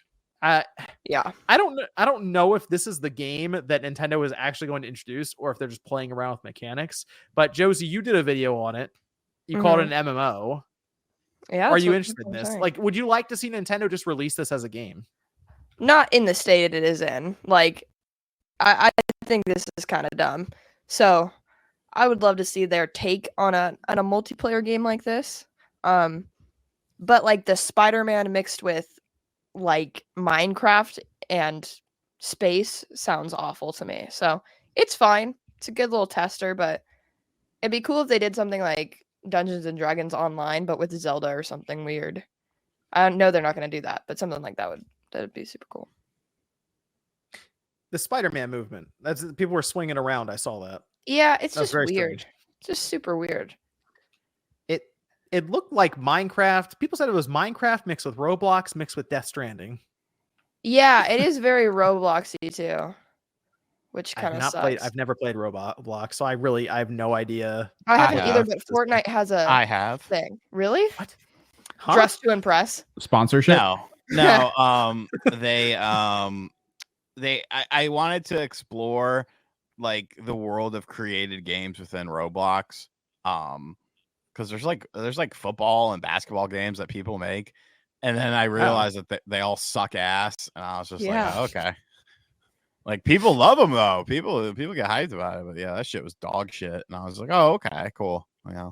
So is it like Minecraft, but like more intricate in what you can do? You're saying they're making games in there. Yeah, people make games and shit. I don't know. Like I just It's went kind into of like a game pre-made engine games. type vibe. It's weird. Huh.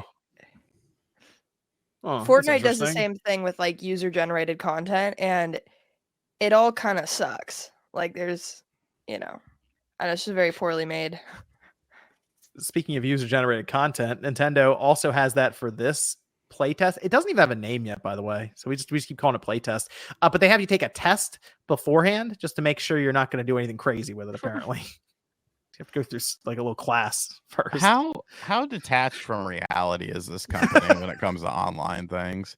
Like how does nobody like say, hey, we're not the honor system probably not going to work here. Just saying. Like, and you can't say, oh, they don't care, because they do care. If they didn't care, they wouldn't take down people's videos. They wouldn't take down people's streams. They wouldn't take down. That's not how this works. Like, come on. Do you really think Nintendo, of all companies, would not know that this would absolutely leak? Like, come on. Do you really think that like the rug's pulled under from them? Of course they know. And that's just like looking at things like them as a business standard. It's common sense. But like the way you're saying, like, oh, you didn't know that they would leak, but they're, if they didn't care, they wouldn't be pulling it down. Like with protecting your IP in general with the legal system, it is always all or nothing. We had this conversation last night. Yes, I'm very practiced on it. So why are you bringing it up again? So for people who don't listen to Game and Talk, which is great, and also usually airs on Wednesdays, but yesterday we aired it on Thursday. It's definitely one of those things, the legal system, where it's always all or nothing. And that's how it works. And that's how they protect their IP. So for that, in a legal case, if you let one thing slide, that can be brought up by the other party and say, hey, this is proof they didn't protect their IP in this way, and that was allowed. So that's why we should have this, whatever borrowed content, and that should be allowed as well. It weakens their case, and that is why Nintendo's legal goes after everything. And it's just kind of one of those things. So obviously they need to have, this large sample size for whatever internal reason they decided that would be important to do. But at the same time, since they signed that NDA, they can slap it down. And that's how they can, protect their IP in the general sense. So yeah, it seems dumb. Yeah, it seems convoluted. But even if they're doing this sample size, they have to follow the measures that legal puts into place. It protects their IP, and it's unfortunate, but that's just part of the legal game. Okay. Bars. Well, the game, I mean, it has been getting ripped down everywhere. Live streams are disappearing. People getting like their videos blocked on YouTube and Twitter even. You're seeing copyright holders rip stuff down, screenshots. But we've all seen actually quite a bit of this now. So I almost wonder if this is something Nintendo is going to slowly open up further and let more people in, or if they're really just going to just turn it off, cut it down, and like, that's it. We'll see if we do anything with this later. Because it is such a strange thing for them to practice or try here. And it has not worked otherwise to not have people share it. But it also didn't work with that Wii Sports thing either, the Switch Sports thing. So I think this would be a strange game for Nintendo to release, and I'd rather them attach it maybe to NSO. Like if it was a Nintendo Switch Online thing and it's just like it comes with your subscription. Because tell me if you guys think this with this current system with Nintendo. I almost wonder if people are missing that big community hub, that big community game, like Miiverse. Because it does feel like the Switch is still kind of detached. You can't send messages to each other, and mostly you just see your friends list occasionally have people pop up in what game they're playing, and that's kind of where it ends, sort of. So is that something that Nintendo's missing going into next generation? Is some kind of community thing? Nah. Maybe. You don't want like a big town square people to go hang out and Sean and share different things from their games and no. No, you don't want that? You have but Sean's antisocial as fuck. I think to a degree, I think they've always wanted it, but I think they have that full understanding of like if you create something incredible and amazing, and then give it to people, they're going to turn it into shit. Like, it's just gonna happen. You're gonna make a game that's like, oh, you can play Uno and see the people you play, because it's great to see people you're playing against and their reactions when you screw them over.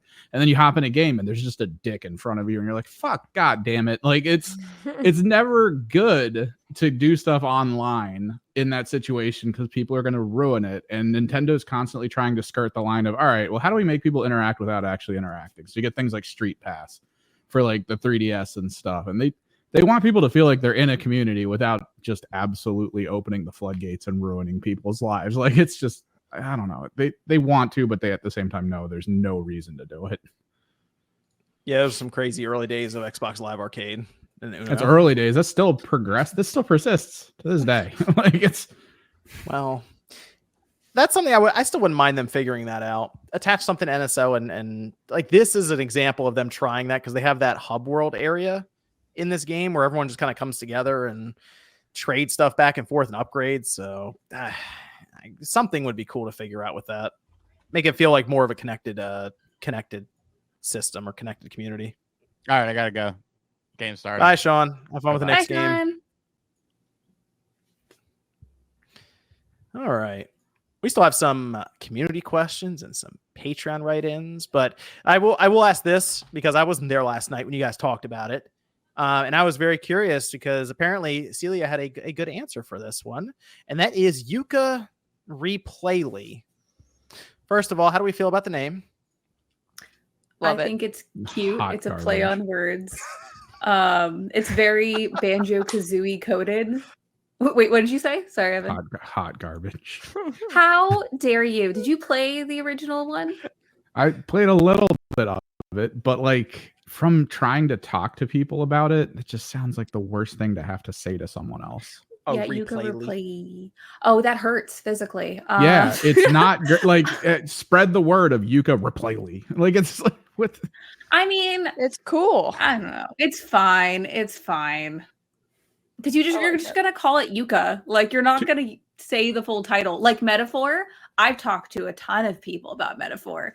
Do I say Refantasio afterwards? If I'm even saying that right? No, it's fine. To be clear, I also hate a lot of the THQ remakes, like remastered edition. Like, stupid. Stop. Got a little creative with that one. a little too far with that remastered edition. Oh my but gosh. the name itself was kind of weird. I saw it pop up and I was like, you have to like kind of say it out loud to kind of grasp what exactly they're trying to get at there. But it's like a remake, I guess. It's like a remaster remake of the 2017 Ukulele. They're changing up a lot of stuff when it comes to the controls. The visuals, of course, look better. There's apparently a map, which kind of necessary for a collectathon game. Just make sure you can track everything. But the biggest part is the movement, the platforming. A lot of stuff apparently they've learned over the years, which 2017, 2020. I feel like it's coming out at the end of this year. It might be early next year. Basically, in the last 8 years, they've learned quite a bit from it.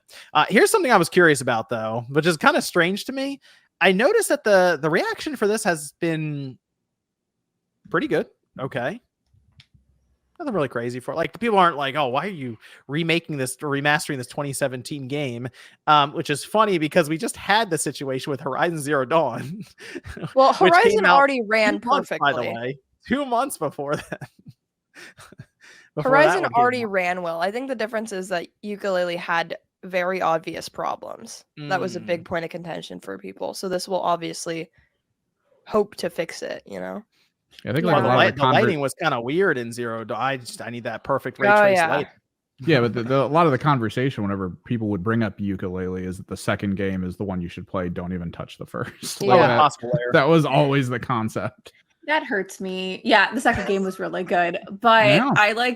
I got it day one when it released because I'm a huge Banjo-Kazooie fan, and like the humor was on point, the character design, the music, the levels, the idea, the high level I guess idea of the levels was great. It just, they had some glaring flaws with the design, and also yeah, some of the controls were a little bit iffy sometimes, especially with the mini games. I 100%ed this game, so yeah, I really was dedicated to getting every last feather. So I'm very excited for this, especially if they're making the controls tighter and adding a map. Because one thing I found myself doing in this platformer was just adventuring around, but then getting lost and losing track of where exactly the focal point of the level would be and where I should be going. So I'm really excited for it. I'm a Yooke fan. Are you getting this day one then? Probably, yeah. Okay. Yeah. You figure out what system you're gonna get it on? PlayStation 5. Yes, I got the original on PS4, so in my head it makes sense to do that. Okay. Yeah, I mean, if you play enough, you got used to kind of the button layout and the control and stuff. Yeah, it just makes sense. I mean, I'm curious to get this one because I Ukulele was an interesting game. I remember on the build up because they were like, "Hey, it's the people who were working on Banjo, and now they're doing this." And it was okay, cool. And it did have some issues, I'd say, with controls and some of the design around it. So I'm curious about this one, but it did also have some strange stuff at the end, which we'll get a disclaimer ready here. But it had some strange stuff at the end where it said Xbox Series, PlayStation 5, and it just had a Nintendo logo. Their press release says Nintendo platforms. So it does seem like they're being kind of vague about this. Now, a disclaimer is that Celia does have her own opinions and thoughts and is not an inside information person for something like this. So, do you think we should all say that? All tell people all together in Evan tells unison, them, and then you say, it drives it home. Yeah. This caught people off guard though when it said Nintendo platform. So like, wait, why didn't it just say Switch there? I don't understand. Even though technically Ukulele came out on PS4, Xbox One, and now it's making the jump to current generation systems. People put two and two together. They're like, oh, well, they can't use a Switch 2 logo here technically. They're just going to use the Nintendo logo, Nintendo platforms. So like you said, I do not speak for Playtonic. I am not an employee and I have no inside information on Nintendo. So everything I state is my own opinion. Thank you. No one misquote me, please. Thanks. Yeah, it was definitely a really bold choice to do that. And like, so it turns out that Playtonic is showcasing the game at EGX this weekend. So it does make sense that they have a new trailer. They announce platforms, with marketing key points of what they're doing, so they can talk about that to the, community and make sure they get their wish lists in and all that good stuff. And it does make sense to include Nintendo. They did it in a very tongue-in-cheek way, which is something that I personally, with marketing, wouldn't do. Just for the fact that I'm such a stickler for branding, and they're not using the appropriate Nintendo logo that you put on your trailer. Every company in general, whether you're working in video games or you work with Sears or I don't know, anything, you always have an appropriate brand guide of what you do use when you're using other people's logos. And yeah, I don't think it's very cool to misuse people's logos like that. That's just not something that I personally would do. It did get attention. A lot of people did retweet about it and really hyper focused on that. And it was certainly a choice for them. I feel like their company has always pushed the envelope with certain things on Twitter. So maybe this is just something that they wanted to stick traditionally on brand of what they do. I'm just surprised that they did it with a platform, to be honest. Because even though it is tongue-in-cheek like that, that is getting rid of their first to announce. So I work in marketing with a lot of things, so I'm very hyper-focused on this. But when you're announcing games and you're dealing with the marketing cycle from announcement to launch, there's very few beats that you have to get a media hook, to get the fans' attention, and to get platform support. And it's announcing the game in general, like it exists, surprise guys, announcing the release date and window and out now, and them playing around and just being silly and being like, and Nintendo, maybe gets rid of their first to announce for that. So I guess that's the choice that they made, and I hope it, in the grand scheme of things of what their launch is going to be, that was the biggest splash for them, because they did use that beat before then. Did they announce a release date as well, or was it just coming to platforms? Just says coming soon. Coming soon. Okay. Yeah. Okay. Interesting. You know, I did notice when the Switch was first coming out, there were games that announced they were going to be on the Switch and they had no intention of ever becoming a game or actually coming out. Like Seasons of Heaven was one that I had to go back and double check the name for it. And it got so much press and attention because it was a Switch game that it does make me think about that a bit when it comes to this current situation with a company like this. They're like, oh, Nintendo platforms. And then that gets so many people talking about it for no other reason than there's mystery around that. So yeah, but this like, feels like a little. This feels like a little sad though, because I feel like almost everything I've ever heard is just like, oh, the new Yooke game, and then they talk about the Switch 2 for like 30 minutes afterwards. Right. It really, the announcement, and this is just from a marketing standpoint. From the announcement itself was overshadowed by their little teehee that they did. And that's a real bummer. And it's like, once again, I'm a Yooke fan, and I just asked what the key point of that announcement was because I do not remember. I just remember that they like did a tongue-in-cheek thing about Nintendo, which is a bummer. But you know, maybe it did. It was effective in what they were planning, I guess. As for what software did for the original Switch, unfortunately, I was in hardware, so I was mainly focusing on what hardware marketing releases did for that type of thing. So I don't think I know enough on what happened with those releases to be able to, like, I guess, give more commentary on that. Josie, you interested in this Replaylee? I am. I'm probably gonna pick it up. I never played the original one, and Ukulele has. No, I didn't even play the second one. It looked cool always, but I just kind of missed it for some reason. So if it runs better, I'm super down. The reason I didn't play the original, which I wanted to, was because everybody said it so poorly ran. On the Switch, it had like the Vaseline effect on the portable mode. I will say that it was like, so that might be one that if we're still kind of in this weird unknown period for Nintendo systems and that like it comes out on PS5 or Xbox, that'd probably be one I recommend on the other platforms then. But yeah, that's tough. But so far from what they've shown, it looks good, and the previews are pretty happy with it. So maybe they'll do a redo here. It was like $30, right? When it first came out, there was like a Kickstarter with it too, I think, right? So the pricing was kind of all over the place for people, but yeah, it's been pretty cheap. I feel like the sales of it even have been like, you could find it for $20 or less a lot of places for the Switch. Yeah, okay. It's really cute. And just to end this note, Ukulele is awesome, and I'm very, very excited for the game. So it's going to be awesome. I'll talk about it when I play it again. Let's go over to some of the questions and comments from the Patreon over on Spawncast Network. You two can write in there and ask us different questions, and we'll go through them here on the show. I do want to start with iKenny. Says, do you guys see the PS6 having a backwards compatibility feature for PS3 games? And then also Backstreet Boys or NSYNC? I like One Direction. We rewind this question. Sorry. We'll start with the PS6. Do you see any way for backwards compatibility for that with the PS3 from Sony? No, I don't think so. Also, I have no information of what PlayStation's future consoles are.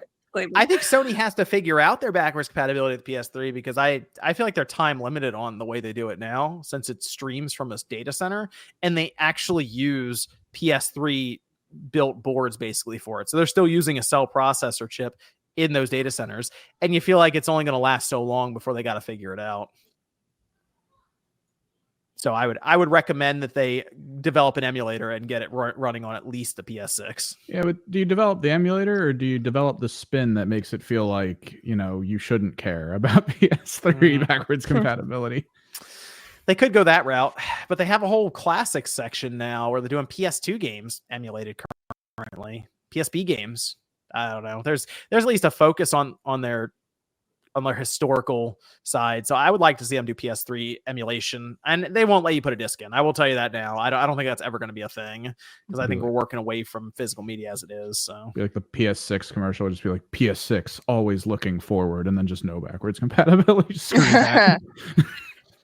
Sorry, when I answered that, my brain thought you meant like, could you put discs in it? And that's why I was like, no. No, you're right on that. I don't think you're like, able to do that. When could Yeah. you ever do that since like the backwards compatible PS3s? Like, I don't know. And the other question was NSYNC or Backstreet Boys? NSYNC. No, Backstreet Boys. Mm. No, wait, hold on. I saw the Backstreet Boys live, so I feel like that should be my vote, but they're both near and dear to my heart. You know what's hilarious is NSYNC now, because they have their song at the beginning of the Deadpool Wolverine movie. Kids now know that as the Deadpool theme song. You know, I'm that's not fine. even kidding. That's fine. In fact, it got to the point now where if you look up the music video on YouTube, they put it as the Deadpool theme. Yeah, didn't they change like They the changed the thumbnail title. or something? Change Oh the my title, God. yeah. Yep. Good for them. I mean, it's a good opening. It's a good opening for the movie. Let's see. We have Aaron who says, currently playing through Mario Odyssey again, having a blast. If you could pick any IP, regardless of platform, that you wish would have more new releases, what would it be? I think the answer is obvious. That's Mario Party. Need a yearly release on Mario Party. Can't believe we have to go 16 months between them. It's just Wow. absolute mayhem. To More top new that, releases. Call of Duty. I think we need one every 6 months. That's Every very 6 months. important. I like it. Every I like 6 it. months. Every Very 2 important. weeks. Every 2 weeks. I Yeah, like it. just tell the dads chop faster. Takes so long. I like it. I'm gonna go with I like it. Windjammers. Yeah. Oh, Windjammer. Another one of those? That's a good Okay. answer. Another one of those. That'll work. Just Just my I'm gonna name. go more. with Mario Kart, because it's been more than 10 Mhm. years since the last one. I Nah, we can't don't need believe I'm more. saying that. It's done. It's More good. It's than fine. It's over. 10 years since Mario Kart. You're allowed to make another one, Nintendo, I promise. I'd like more Pikmin. We did got one pretty recently, but they like to take their time in between those releases. They do. It'll be a while for the. So do another Right. one. Why not? Banjo Kazooie. We need Banjo 3E, like a real one. Oh man. Nuts So and more awesome. bolts. No, zero All the bolts. nuts and bolts. There were some Absolutely not. sketchy comments apparently coming out of Microsoft with Aaron Greenberg at one point, and they had to refute it. Apparently, it was like, who cares about Banjo? And they had to come back and be like, oh, I know people care about Banjo. It was me just joking about it. It's like, Bad Tee joke. hee. They gotta show the picture at the right time where he says it and he's just deadpan staring. Who cares about him? it was some Just- like convention or something where it was happening, and he kind of he said he made a joke like, oh, I said this to be funny or something. And like, Do you think his calves hurt from like all that backpedaling, or like, do you think, like I don't know? I mean, No, I'm kidding. it's- No. it is strange because Nintendo seems to like Banjo more than Microsoft. Like they it just went on NSO. It's out on NSO now. Banjo Tooie. If you go on Nintendo's website, Banjo's right there on the front. And it's so love strange to me Banjo. that I feel like if Banjo was still with Nintendo, we'd have another Banjo game right now. Yeah, we would have 6. It would be awesome. Yeah. Probably be a choosable Yeah. character in Mario Party. Oh, that'd be If it was cool. Microsoft, I'd get that figured out and I would put it on the Switch as well. That'd be a multi-plat release, and I would clean up on Nintendo system with that game. Mhm. It's still a lot of copies. This was for Sean, where they asked if Sean got Black. That was from Dmar. Asked if Sean got Black Myth Wukong. He did not. I can tell you that now. He has not mentioned anything about that to me. So, Varang says, do you guys have any PSVR 2 recommendations? I hope it goes on sale this holiday. We've already seen it get kind of knocked down in price here and there, where we saw it go down to like $300, I think. I still like Tetris on there. That's still my recommendation. I'd Tetris love a reason Connect to is get awesome. one. So I don't know. I'd like to hear this too, Varang. Tetris is a good one. There's a kayak game that I played early on. That was kind of fun until I realized I couldn't go to like a ship that was like out in the distance. It just stopped you with an invisible wall. Gran Turismo is still a good one. Man, I it's remember. tough. I remember I tough. keep seeing video of a VR game called Behemoth. I just don't know if is it out yet. Mm. It's sort of like VR, freaking Shadow of the Colossus. But like Oh, right now, nice.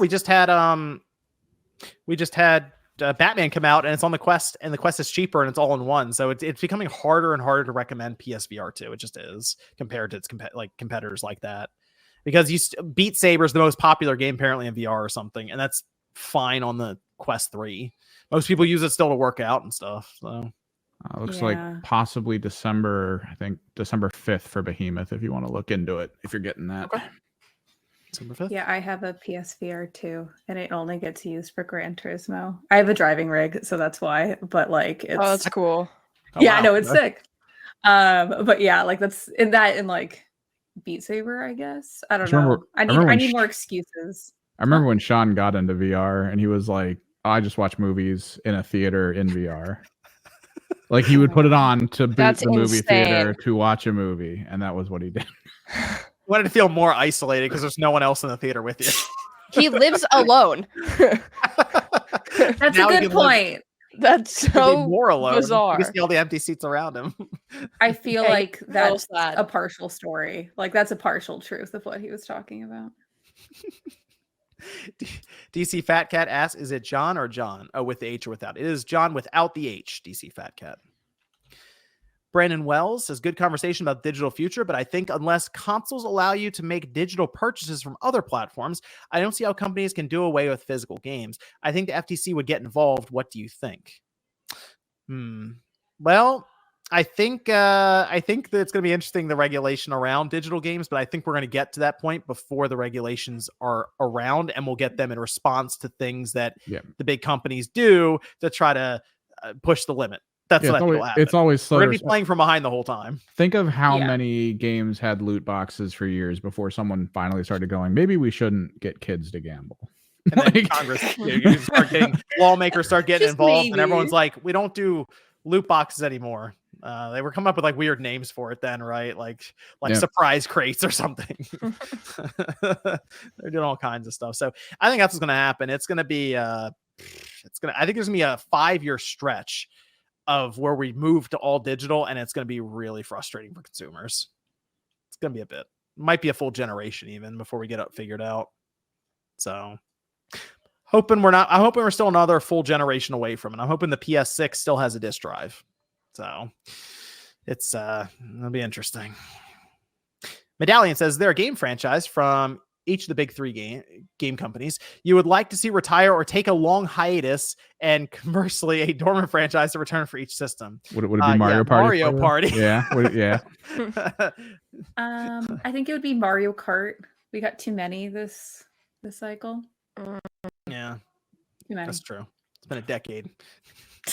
People have gone through high school 2.5 times since the last time we had a Mario Kart game. Huh, yeah, that's true. I've pretty much only ever grown up with Mario Kart 8. Is it Oh just the my one? gosh, Yeah. what? It's just the one from the beginning till That's now. true. 10 years. Oh man, that's so strange. Except What for did when you I have? was You had like the Wii? very little. You had the Wii? Yeah, when I was tiny.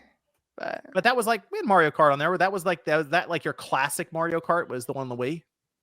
sort of, but my family never had it. So I just like would go over to my friend's house and play it. And then like the first Mario Kart I ever played really was Mario Kart 8. My brother had 7 on his 3DS, but I wasn't allowed to play it. I just watched him. Wow. So it's been Mario Kart 8 this whole time for you. It's gonna be a big deal when the new one comes out. Oh yeah. Wow. That is crazy to think. Man, it's really been that. I can't believe it's been that long. I'd love some new mechanics. They gotta throw some like single player mode in there and double dash in there, something. I realize you've never played like Diddy Kong Racing, have you? I have. I like Okay, Diddy Kong okay. Racing a lot. I wish that they would do something like that. That single player I mode. second that. Yeah. Diddy Kong Racing, like when I was a kid, it was either you're a Mario Kart kid or you're a Diddy Kong Racing. And Diddy Kong Racing is the superior game. Just throwing that out there. For N64, don't get mad at me. Yeah. And it's just so much fun. I would love to see another Diddy. I feel like Diddy Kong Racing is the best game on the N64. okay, so whoa, good. whoa. Don't get so excited there, Josie. I'll say it. It's the only thing that's aged okay. Let me see. I have this one's from Game Bro. It says, John, are you picking up the Analog 3D? I did get a pre-order in for it, and it was shockingly easy. I thought the website would have shut down, or there would have been some issues when it comes to actually ordering it. And no, it put you in line for 2 minutes, and that was it. I managed to check out no problem. So they did have me do a weird CAPTCHA, and I've never seen this one before, where you have to circle a cat. And I messed it up like 5 times until it finally kicked through for some. I don't know You're why. not circling it well enough. basically is like circle the biggest cat, and it's like two very similarly sized cats, and I'm like, oh, I'll guess this one, and I guess I got it wrong 5 times till it finally went through. So This is how you find out you're a bot. Just letting you know. yeah. Well, I mean, if you just have to circle it, you could just circle all the cats, and it is circled. True. Let me go over to the comments from last week's Spawncast, which were pretty good. I think they weren't bad. You guys did all right. I think you guys could do better though. Okay, I think we can go up and take it up a notch. I think we can figure it out. Okay, Don't think. I will be back in the comment section next week to check it out. Okay, so hey, thoughtful comments, they go down. Even if people will have pushback or roast or something like this, the Mario Party fatigue thing, I'm open to reading it here. Dwayne says, I don't understand why people say they're going to drop a hobby because you'll have to access it in a different way. It's the equivalent of saying I'm not going to listen to music anymore because my favorite band isn't printing on vinyl anymore. This is in response to the digital, like if we went to like just digital games in general, that some people say they'll just stop playing new games at that point.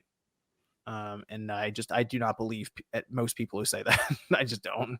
I think then if you say that, but then the next big Zelda, the next big God of War, the next big Mario Kart, Halo, Gears, whatever, it comes out and it's just digital, I think most people who want to play the game will just still get it anyway. So Yeah, I think that's just people being dramatic. Yeah. I think so too. So, I mean, that's the thing. You'll be tested eventually. At some point, one of these companies will release a game that you really want, and you'll just quietly, with no one around in like a dark room, just go through the checkout on your PlayStation or Switch or whatever. That'll be it. This one's from Carflow, who says, Evan, what are your thoughts on the Shadows of Doubtful release?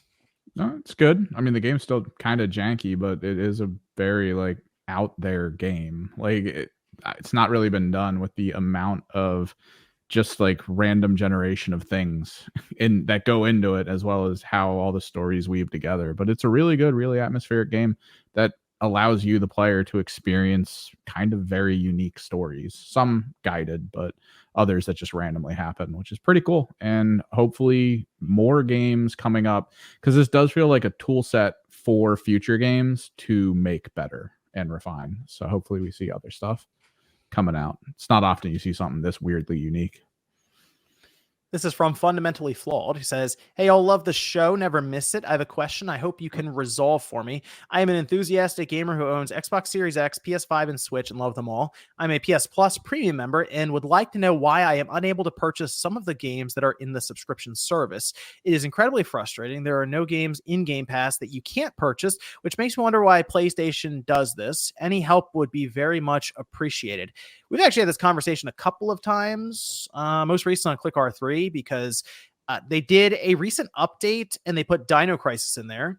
You cannot buy that game separate, whereas most of the games on PlayStation Plus you can.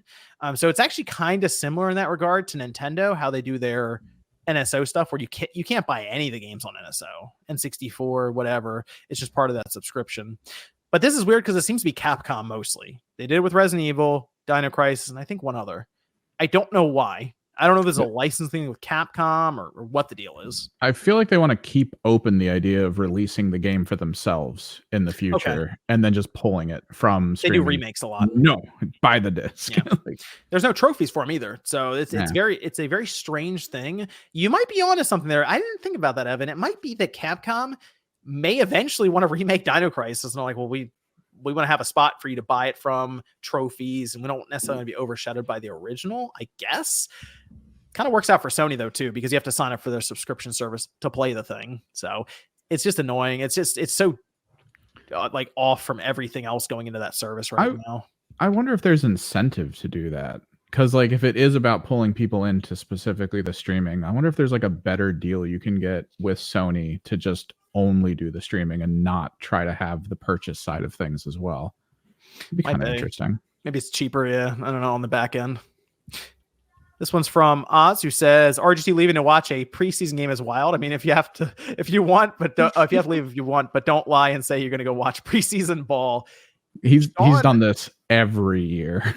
Every single year. It's so funny for a guy. Usually when I picture people who are really into a sport, typically they're people who maybe really like played like the sport at one point, like really into it that way, or they're a retired player and they're doing analysis, or it's their job because they write columns or something. Sean is just legitimately really into basketball. And it's not because he's played it for a good chunk of his life or is really good at it, right? He just likes basketball. That's like his main sport. And he will watch Summer League preseason. If you've seen him on the podcast before, he would watch the game and he would just scream into his mic because he didn't realize it was not muted. So for a game that doesn't even matter. Like at one point they made a game-winning shot. I think this was last season or season before. He ripped his shirt off and ran down the street. And he actually did that. He wasn't just saying it. He actually, but it was like raining outside or something. It was for preseason or an actual game. No, it was like regular season. But yeah, this would have been regular. No.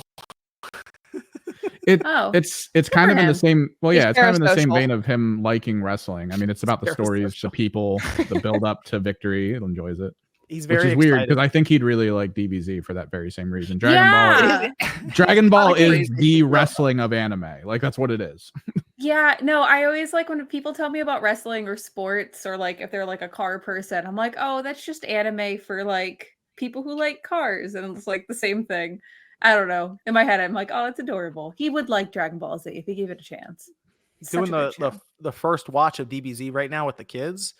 And Kai specifically. Kai, yeah, Kai, yeah. It's short attention spans. It's censored and stuff. It's fine.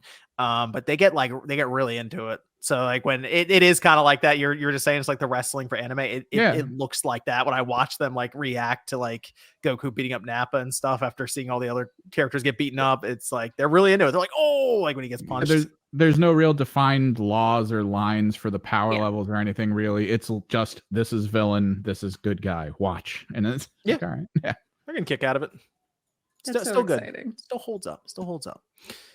And I think that's it. I think we're good. Got everything. Got everyone. I just want to make sure I got everyone's questions. Yep, that's everyone. Cool. Let me go around here as we finish up. Josie, why don't you tell all the good people, the good listeners, where they can find you? You can find me on YouTube at Josie Woe. I just talk about the Nintendo Switch and review retro games from a cute little Gen Z perspective. So if that sounds great, that's Shenmue Burial coming up. Yeah, I'm playing it right now. So are you really? Oh, you're actually playing it. Oh my gosh. Sean sent it to me. He sent me both of them. I'm like, I have to play them now, obviously. So just relentlessly hate on them. Just go hard. I mean, it's funny because I'm in between that and like playing this cozy game thing right now for another video. So it's just very different. But he's so excited for you to experience Shenmue, and you're absolutely gonna crush his soul. I know. I don't know. Oh my god. Open the video with who likes this garbage. Like, say it out loud. Important. What about Celia? You can find me on Twitter. I'm at Celia B with 3 E's. Yeah, you like a YouTube channel or something, Celia. This rate. I know. Like one of these days. We said she should do an Alarmo video because she got an Alarmo like for the Game and Talk channel. I really think you should do that. Oh, yeah, maybe make videos on the Game and Talk channel. I'm down, but they're going to be very, very bad, poorly edited, and just be me like yapping about stuff. Send me the footage. I'll edit it for you. Okay, we'll try it out. I'll watch At least for the Alarmo thing, I think it'd be super funny. Yeah. What about Evan? Oh, you can find me on YouTube, Kimmerix Project, if you're into tabletop strategy stuff. I'm starting to figure out how to get this set up to work for actually playing games on stream with people, which was kind of weird the last time I did it, but we're working on it. Wow. That's an interesting idea. They can play against you on stream. It's me versus chat. They get to suggest what they want to do with the characters on the teams that we usually pick out, and I run it through. It takes a while, but yeah. It's an interesting idea. Huh. That's kind of cool. Because all the tabletop stuff. Yes, because all the rules for this right now are online. Wow. So anyone can just be like, "Oh, we're playing that team," and they can just pull it up on their website and see what characters do what. So it's kind of cool. Oh, that's actually a neat idea. Cool. All right, we'll check that out over on with Evan. That's Twitch. You're doing that? No, YouTube. YouTube. Wow, it's on YouTube. Okay, yeah, check out Evan's YouTube channel then if you want to do tabletop stuff. You can actually play against them, apparently. That's a cool idea. All right, thanks everyone for tuning in. Check out everyone down in the description. Got them all linked up and everything on the panel. And look out for Celia's Alarmo video, and look out for Josie, who'll probably end up burying Shenmue. It'll be great. Some point. See you guys next time. Rip it to shreds.